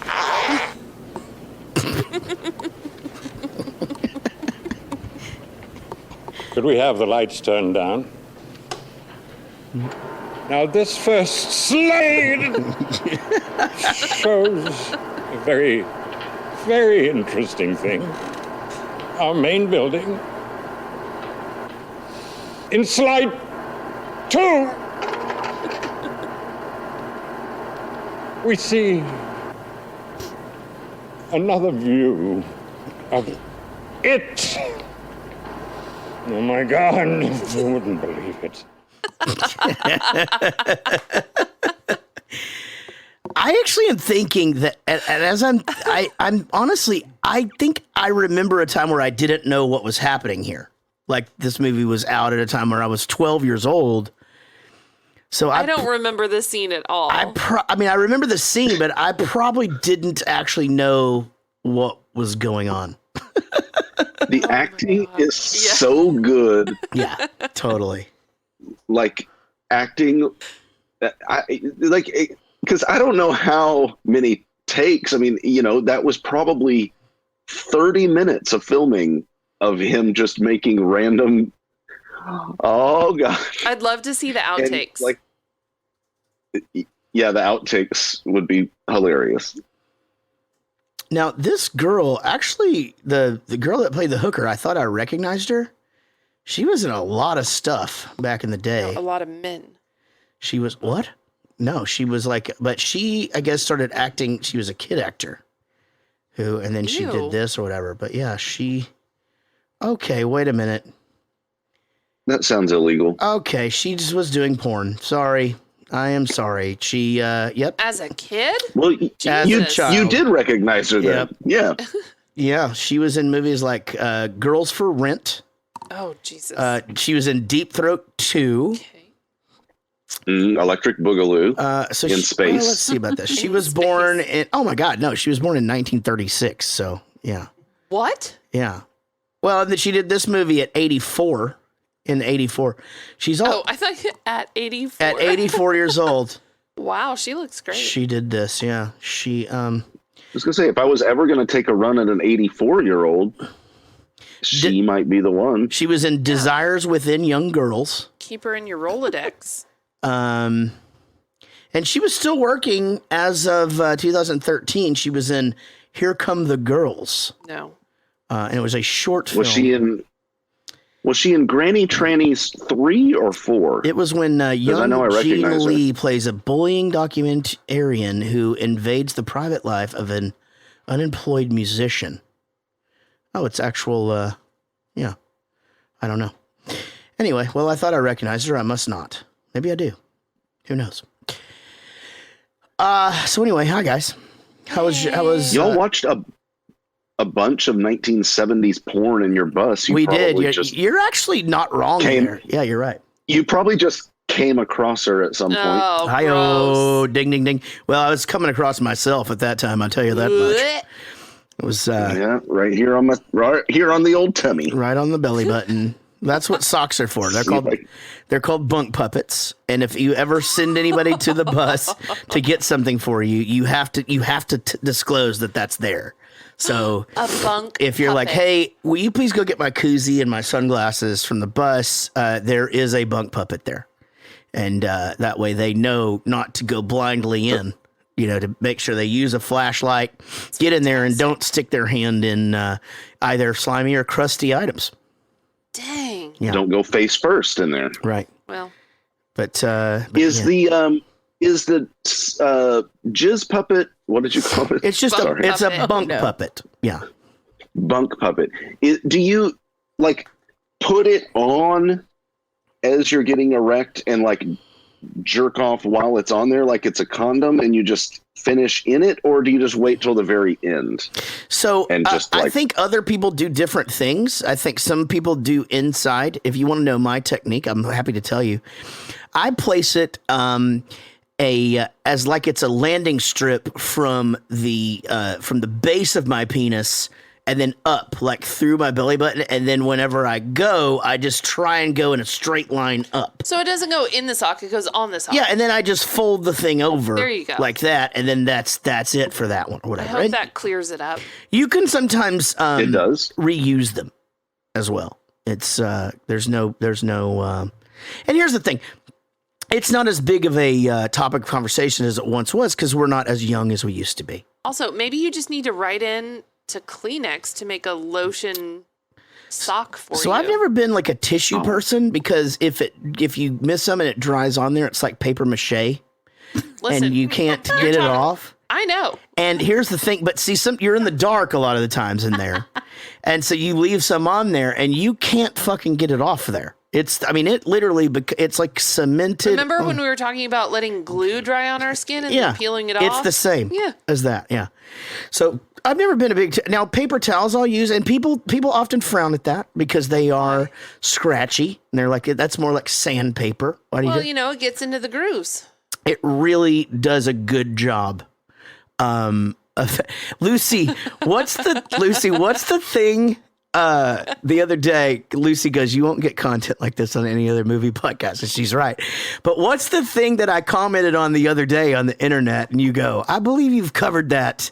Because I said, I cannot even remember. I hope she remembers because it was really funny. She was just like, oh no, I remember what it was. I said I wanted to start a podcast about boners.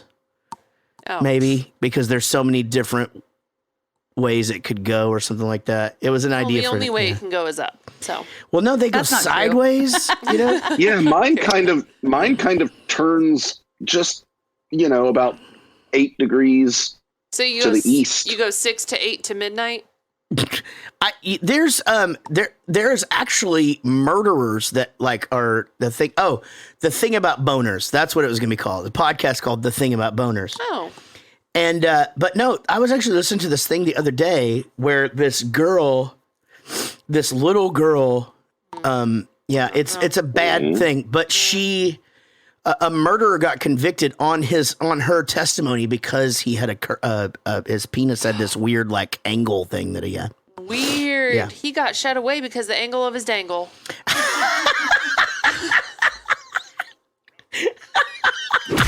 Roadhouse. Well, they don't really dangle when they're hard, Amy. They're kind of. Well, you never know. Maybe that's what was weird about it. His was like a periscope. Like he could do it around a corner. he could really just take survey of a room. Yeah, 100%. All right, so there's a movie that we're talking about. Oh. Yeah, this speech I remember.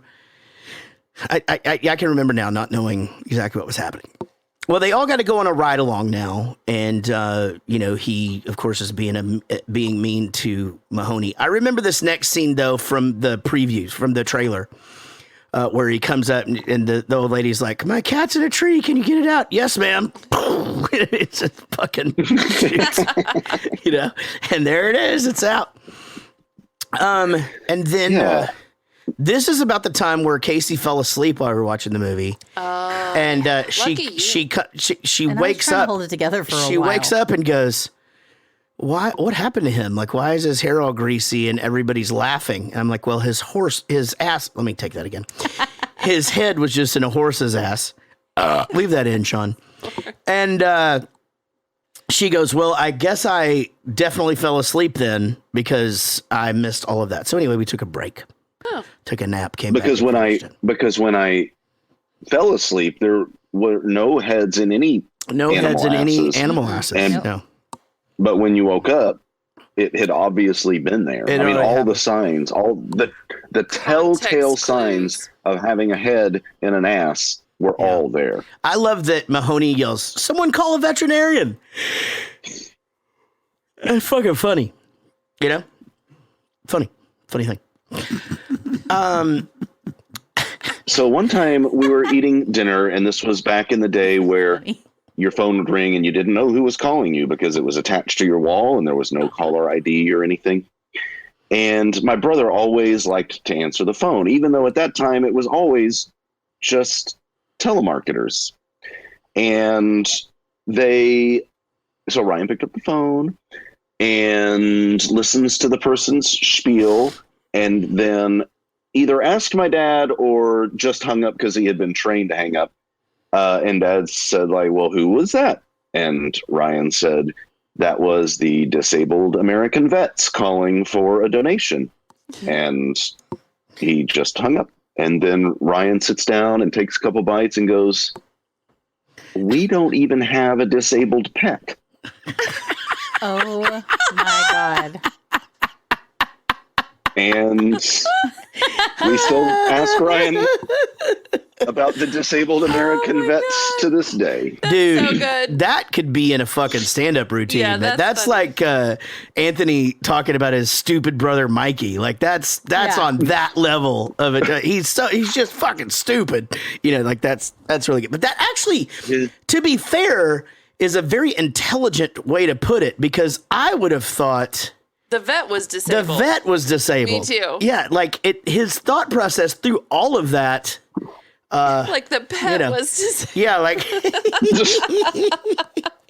it's like, sorry, we can't help you. Funny. Yeah, sorry, we don't have a disabled pet. I'm sorry. There's a 3-legged dog down the street. Would you like their number? That is brilliant, though. So now, if we're ever contacted by the disabled vets, yeah, you're right. We had a. You just tell them that they're barking up the wrong tree. We have a.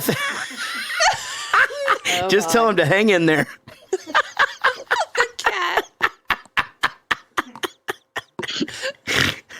Oh God, are we going down another Abbott hole? An Abbott hole. An That's Abbott hole. exactly what that should be called. I didn't understand how my funny God. that was until it came out of my mouth. Oh my God. That is 100%. Okay. That's got to be what that's called now. I got to do a theme song for Abbott Hole, and then the other. I need to sit down and do some music this week, because Abbott Hole is. Oh my God, that's fucking funny. Man, I'm wheezing. Jesus Christ, that was funny.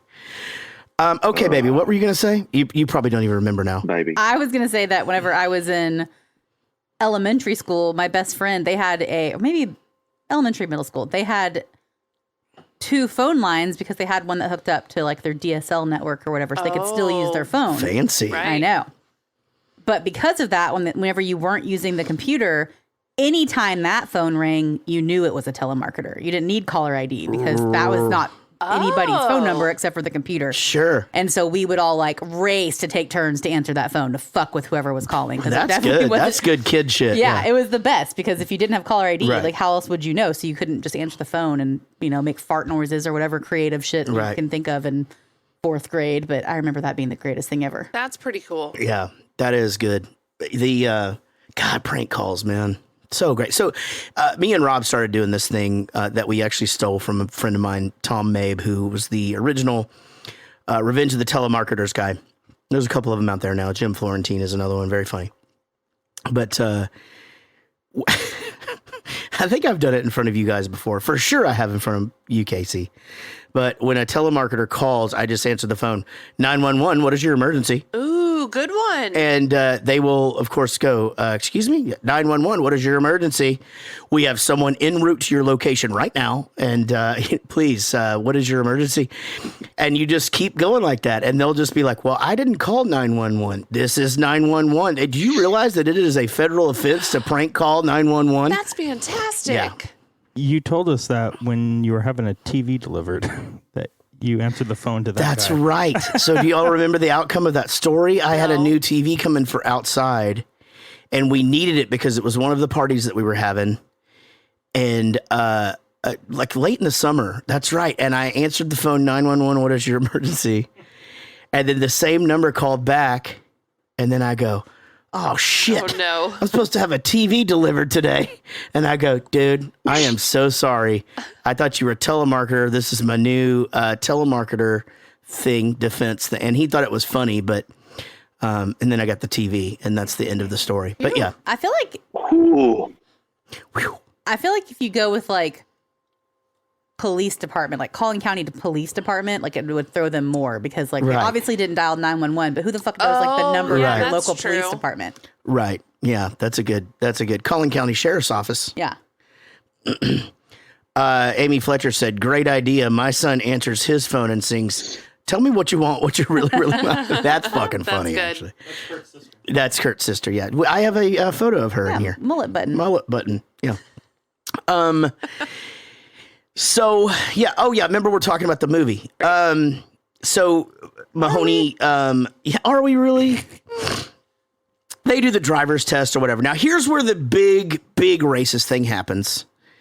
And at this point, it like took my breath away. Like, it was crazy because then the guy's reaction to the racist comment gets him thrown out. It's very much like, I wonder how many years you could have gotten away with that. I mean, you know what I mean? Like, this was on in the bus, actually, the day after we left for tour. And Casey actually said, you should just watch it now and I'll watch it. That way you don't have to watch it when you get them. I'm like, I don't want to take notes on the bus. But this scene has to be deleted from all of the versions where they show it on TV, right? I mean, it's pretty or bad. They say, you stinky fart. You know, like they always do with overdubbed things. Yeah, probably like say the dumb fat lady. Mm-hmm. Yeah. Pencil neck.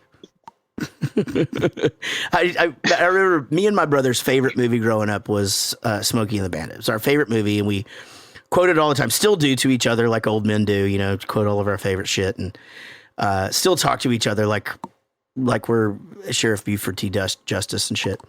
But yeah, we used to love watching the edited version of that because they would show it on TV, you know, like at night or something. And just the shit that they changed stuff to, like, you know, lard ass would be like pencil neck, you know, just it doesn't even match. So ridiculous. No, they didn't even try. I was an adult before I realized that in Back to the Future, when the first time he sees the time machine being used with the dog, that he didn't say, "Geez Louise, Doc, you disintegrated Einstein," because we had a version that was taped off of TV that we watched a million times. And I was full on an adult before I saw that it was, "Holy shit, Doc, you disintegrated Einstein." Like, it never occurred to me that wasn't just exactly the way it was written and filmed. Doesn't he say, "God damn it," to you before he says, "You bastards," or something too? Like he says, "You bastards." I thought he said, "God damn it," too, but maybe I just made that up. Maybe I wanted Michael J. Fox to say, "God damn it." You guys realize that maybe he tried, but he couldn't get through it. But he just, he should do it as best he could. God damn. He doesn't talk like that. You guys, I get asked this all the time, like if I get starstruck, and like there's sometimes some people I've met where I've gotten a little bit nervous or whatever, but never as much as when I was at the Grammys and I saw all these famous people that I expected to see, like B.B. King shook my hand, and you know, met Dave Grohl and all of these people, Robin Williams, saw Elvis Costello P. I looked at his TT, you know, like the whole thing. And then I was fine until Michael J. Fox walked into the room, and I was just like, what the fuck? It was like my whole childhood had just, you know, all of the movies and TV shows and all of that stuff that he'd been in. It fucking freaked me out. That's the end of that story. Well, I hope you didn't ask him to salt your food for you.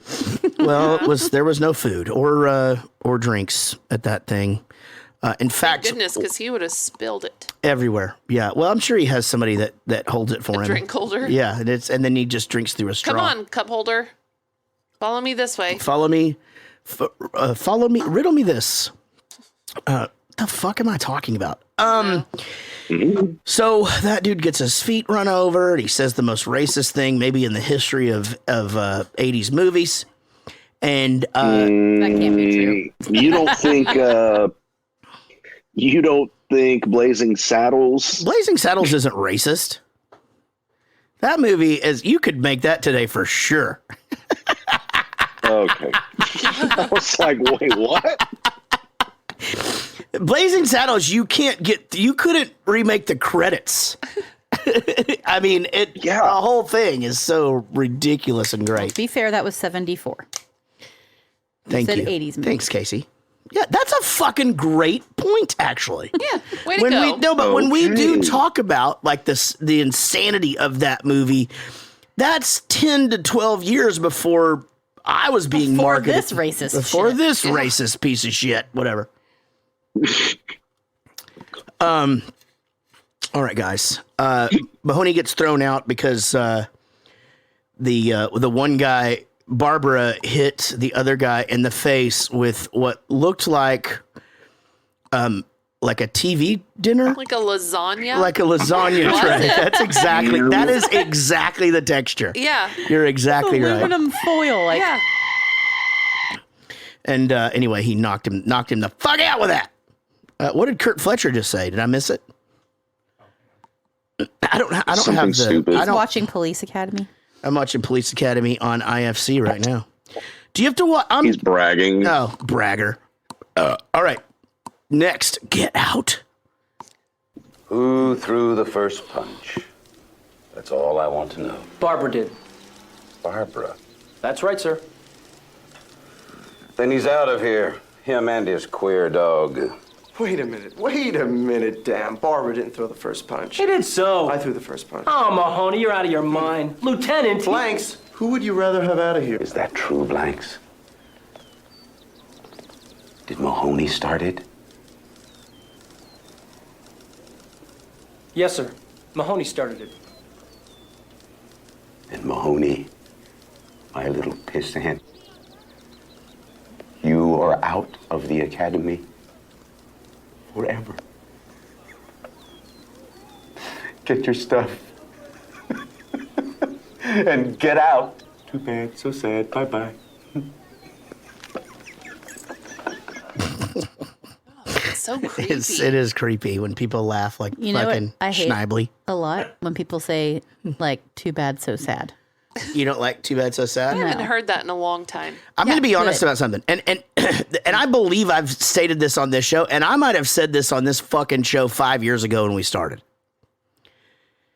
I can't stand Just Saying. And if you're still saying Just Saying, I'm fucking just saying I fucking hate your guts. I can't stand it. It's something that doesn't fucking even get said anymore. I'm but not sure I people don't just say try. that. You fuck shit. No, you don't. There's we could not coexist. Okay. You don't do that. How do you feel about? Know what I'm saying? That's I fine. do say that. Well, Yeah, of course you do. Yeah. I speak English and I'm awake, so I know what you're saying. Yes, I believe I do know what you were saying. Man, and it's like grown ass men going, like Trump is way better than Biden. Just saying, and it's like, okay, what the fuck? Why can't you just say Trump is better than Biden? We all know you were just saying it. Yeah. You just said it. You know what I just fucking said that one. That used to piss my brother off like so badly. And I feel like I've maybe worked my way through it, but I do what? Oh yeah. Well, that pisses him the fuck off. Yeah, that's a thing that the women in your family do that. Do what? Yep, all of them. That's definitely one of those things where like It's such a dumb thing. It doesn't fucking mean anything. I don't know why I say it. Also, sometimes you will do that when you're not in a conversation, like you've missed the first half of it. Yeah. And could mean lots of things. you're just coming to, from either your phone or just some random thought, and you'll just be like, do what? And one thing that my Uncle Lonnie used to say to me that I used to always hate was, don't tell anybody that we're doing this or they're going to blame you.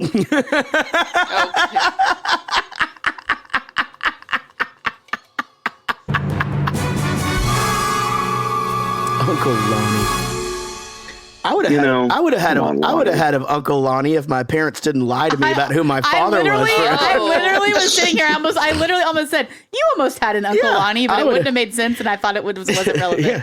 Had I not been lied to my entire life about who my father was, I would have fucking had an Uncle Lonnie. It would have been great. Apparently, he was a fantastic guy. Oh. Sing, play the guitar, the whole thing, and a great kisser. Yeah. Okay. Yeah. Well, that's what the girls have told me. My sisters, I mean. Oh. Jesus.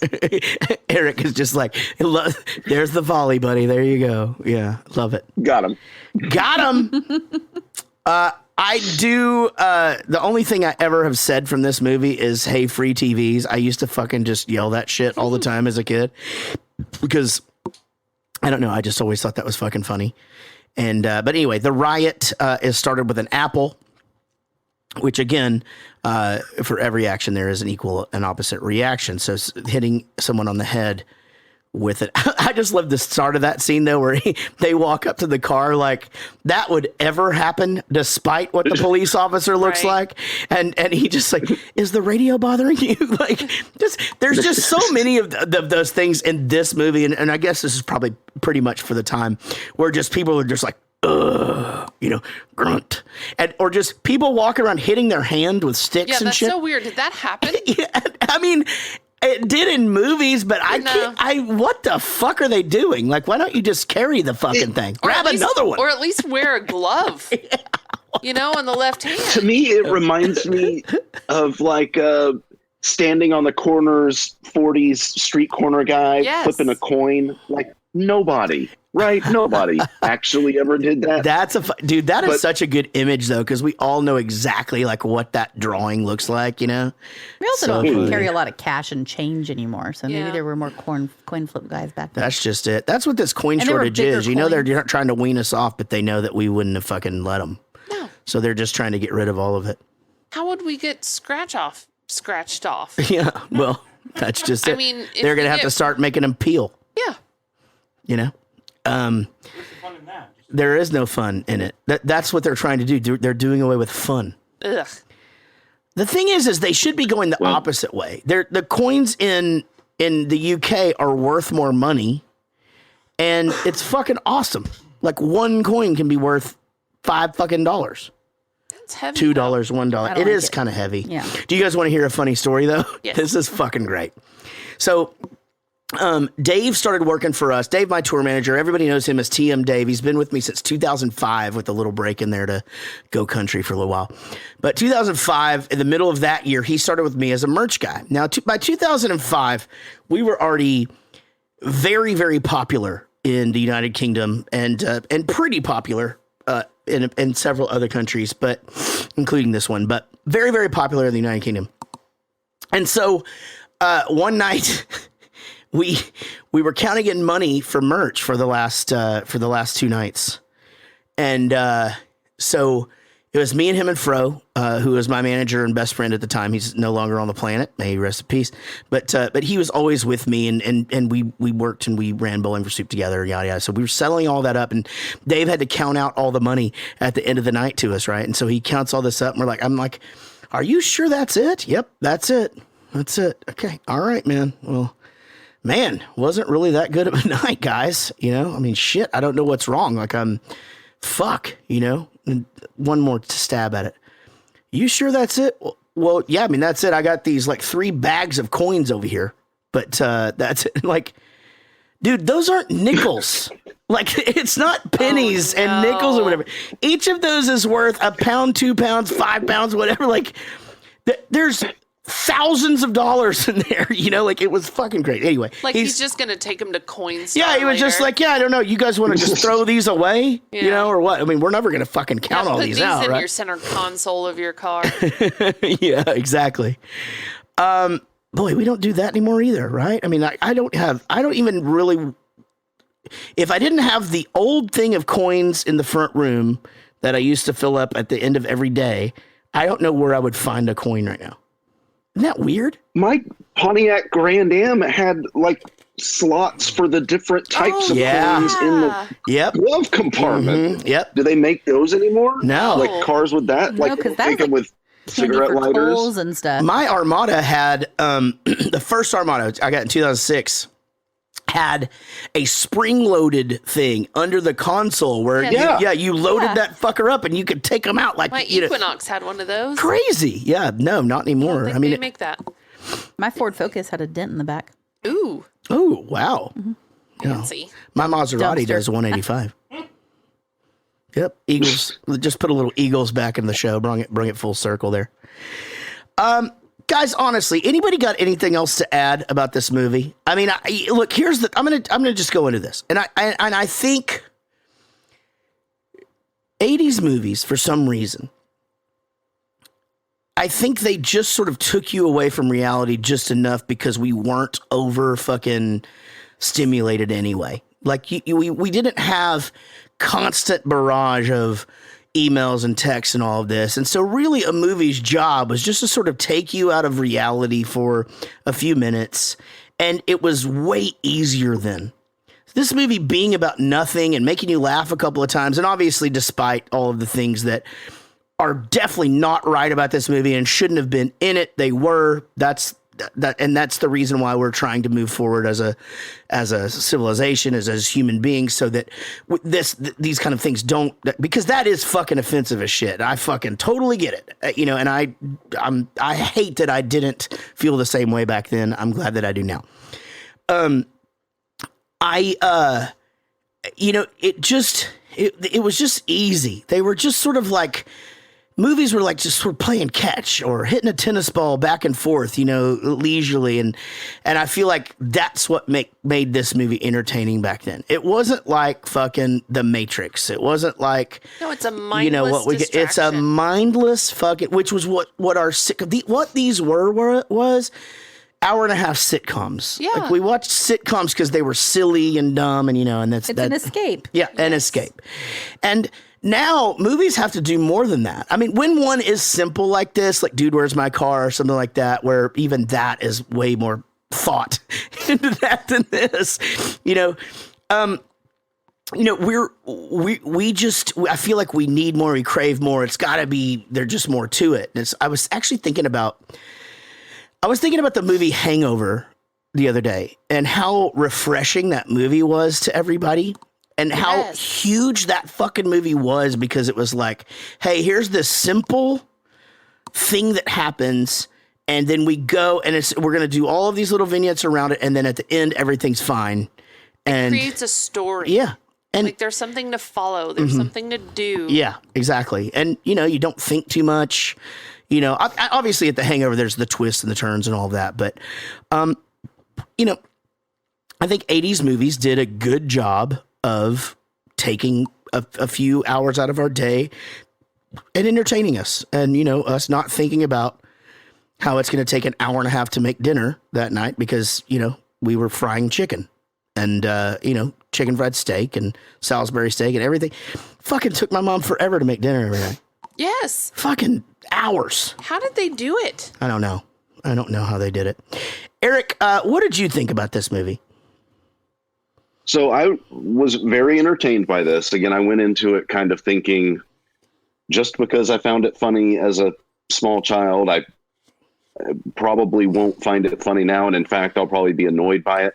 But I was pleasantly surprised. Obviously had some of the same concerns that you have expressed about it. But we are tasked, and we joke a lot about the kind of the tangents that we go off on, but all of us make it a point to watch these movies, think about them. You take really copious notes. Amy and I are constantly trying to find little tidbits that, are interesting. We've got our trivia games. It's not like this podcast could be about anything if all we wanted to do was sit around and talk shit.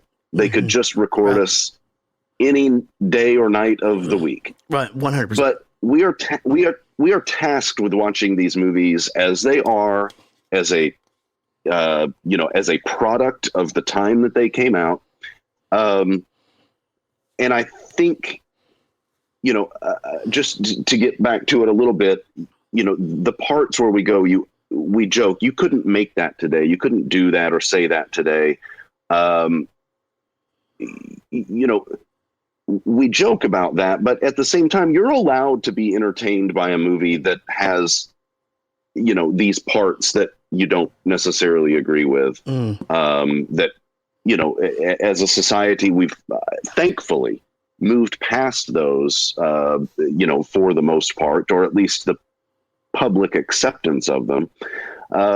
So, I don't necessarily feel bad when I watch something like this and go, yeah, that was pretty fucking entertaining. Yeah, totally. Wish they hadn't said that, but on the whole, I was pleasantly surprised. I was happy to revisit this after, what must have been 35 plus years since I had seen it. To your point, you're absolutely right. And again, I don't think that,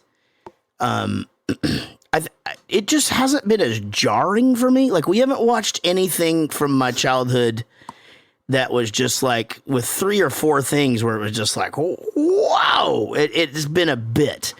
But again, there are movies that were made 30 years before this where Indians were played by Mexicans, and, you know, and that's fucking crazy, you know, at this point. But you're right, people will still watch them and be entertained by that because that's the kind of movies they were making at the time.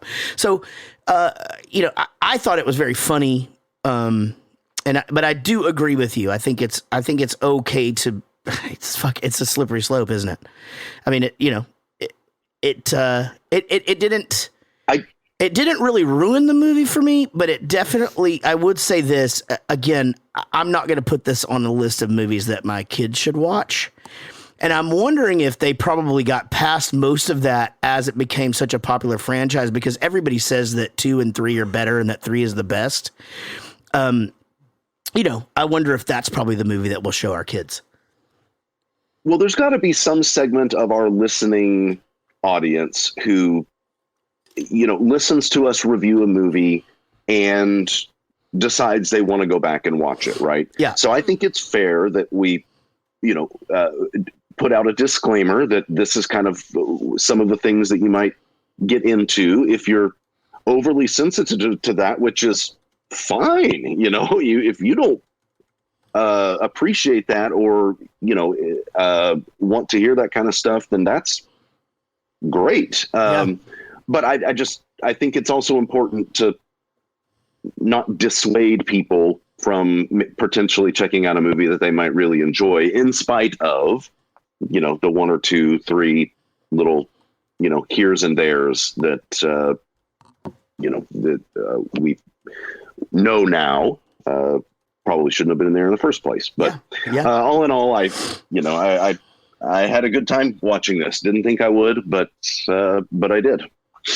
Now, Amy, had you'd seen this before, right? I'd seen it as a kid, maybe once or twice. I didn't remember much of it at all, but I enjoyed it. Other than exactly, I agree with what you guys were saying. Mm-hmm. I mean, there were times that I was uncomfortable.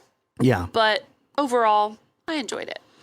I think, again, I don't want to keep repeating myself. I think what made me the most uncomfortable is that when one of those offensive things would be said, it would then be followed by a reaction to it. It wasn't quick and like it was, you know, it was just like, okay, this is fucking very uncomfortable. Yeah. You know, but again, because then it wasn't a big deal. right. Yeah. And it should have been, right? It kind of, and that's exactly what I was going to say. It makes me sad that it wasn't. Yeah. And it makes me sad for the people that were involved in making the movie. Sure. And then people watching the movie that would have been offended by it. Yeah. I mean, imagine that actor now. Right. You know, he's probably, you know, in his 60s, you know, and that dude delivered two of the really big racist things in this movie. And, you know, probably, you know, wishes that he wouldn't have. I bet. Casey, had you seen this before? No. I enjoyed it. Y'all all covered all that stuff, but like it was, you know, it was an 1.5-hour movie. The comedy was predictable, but I think that makes it lighthearted, except for, you know, some of the weird stuff. But, you know, it kind of gave me the vibe of a movie that would be on TV when you're sick at home during the day. It was all the time. And it was all the time. Like one of the like Revenge of the Nerds or things like that, where you just, you know, I can see why people enjoyed this movie. I think it's an easy watch. I don't think you have to think too much. It's not like overly smart comedy, but it's, you know, it's still funny. I mean, I think that the acting was good. It wasn't over the top stupid, like I think Eric said, or you said. Like, I think sometimes they can cross the line and go into like too much like stupid comedy. Like, I think maybe the 2 bully guys were kind of on the verge of that, but that was kind of the extent. But I enjoyed it. I mean, obviously I fell asleep during when that guy's head went in a horse's butt, but that was because we stayed up late. You know, actually, that is a really good point, and something that we really haven't talked about is the overall acting of this. I mean, though it's a silly movie, like really there weren't any times where you were like, that's a terrible actor. Minus the pirate gang leader guy. That guy was terrible. Actually, and I'm going to go also parking lot owner. That guy was fucking terrible as well. Okay. Parking lot customer, you've seen him in 1,000 things. Like that dude, I recognize him instantly. I think he's actually maybe even in Office Space. But that dude's been in a bunch of shit. Sean, what did you think, and had you seen this before? Yeah, kind of to go off of Amy. I saw it back in the day. I remember loving it. I had the toys, watched the cartoon. Didn't really find it real funny this time. I mean, there was parts in there, but yeah. I didn't even know that there was a cartoon. Mm-hmm. Crazy. Yeah. Nor did I know there were the toys. Now, were they sex toys? Like based upon the podium speech? Oh, okay. Well, that's exciting. You want to go ahead and play that last clip for us? No Academy cadet has ever received the highest award this police department has to make. Today, there are 2. Officers Moses Hightower and Carrie Mahoney.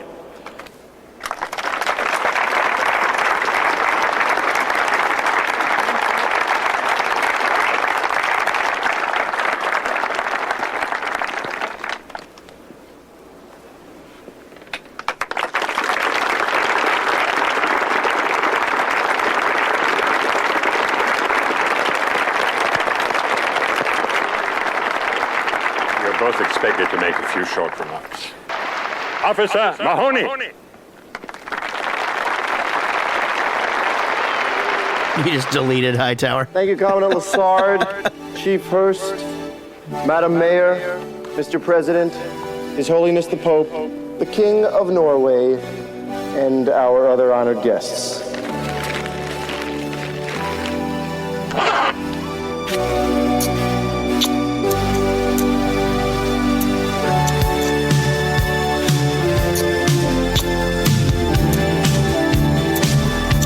I've ever heard the sucking sound. I don't know if I've ever heard the sucking sound. So, did you add that, Sean? God damn it, that's fucking funny, dude. So I was in my office room, and I text Amanda. I'm like, "Hey, you're gonna hear a lot of sucking porn noises. Just disregard it." And I YouTubed it. The best ones was a baby sucking on like his thumb. Oh, no. So that's what I used. I would also like to point out that George Gaines is one of the actors that Kurt Fletcher killed. Oh, God. Add it to Remember? the list. It was him and, what was it? Wilford Brimley. No, I don't remember that. On the because he was saying that he was dead? Yeah. No, because he's cursed 2 celebrities and killed them. I think he cursed a third recently. God damn I mean, to be fair, I think it was the diabetes that cursed Wilford Brimley more than it was anything else. Yeah, diabetes. Well, that was fun, guys. We don't have any mail this week. Probably for the best. We all need to get to bed.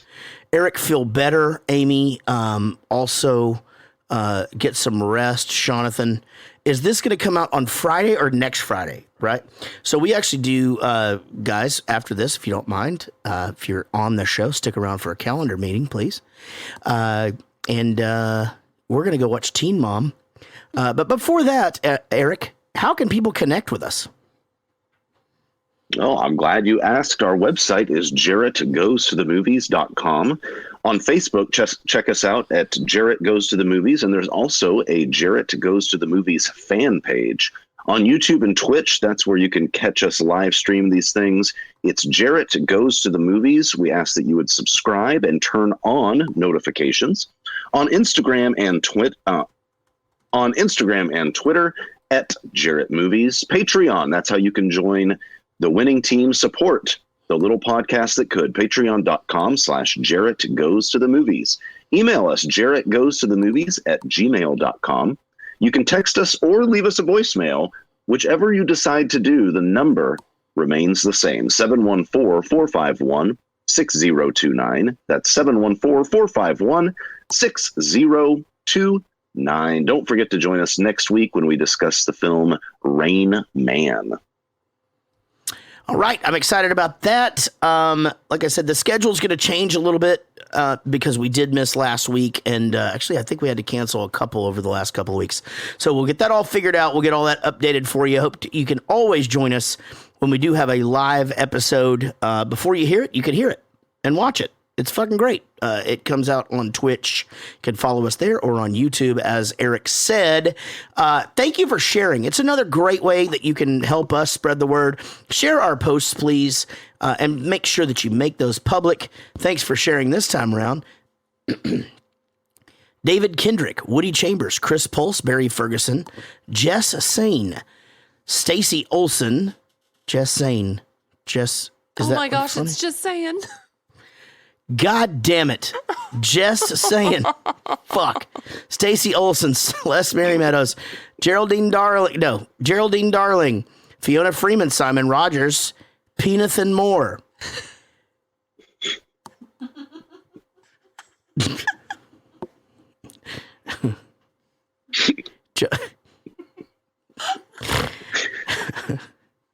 What was Penathan Moore?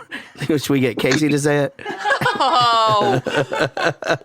Whoa. Joey Bishop, Gage Stricklin, Vinny Cataldo, Jailhouse Walk, Hibachi House, and Kung Food. We appreciate y'all listening. We will see you down the road.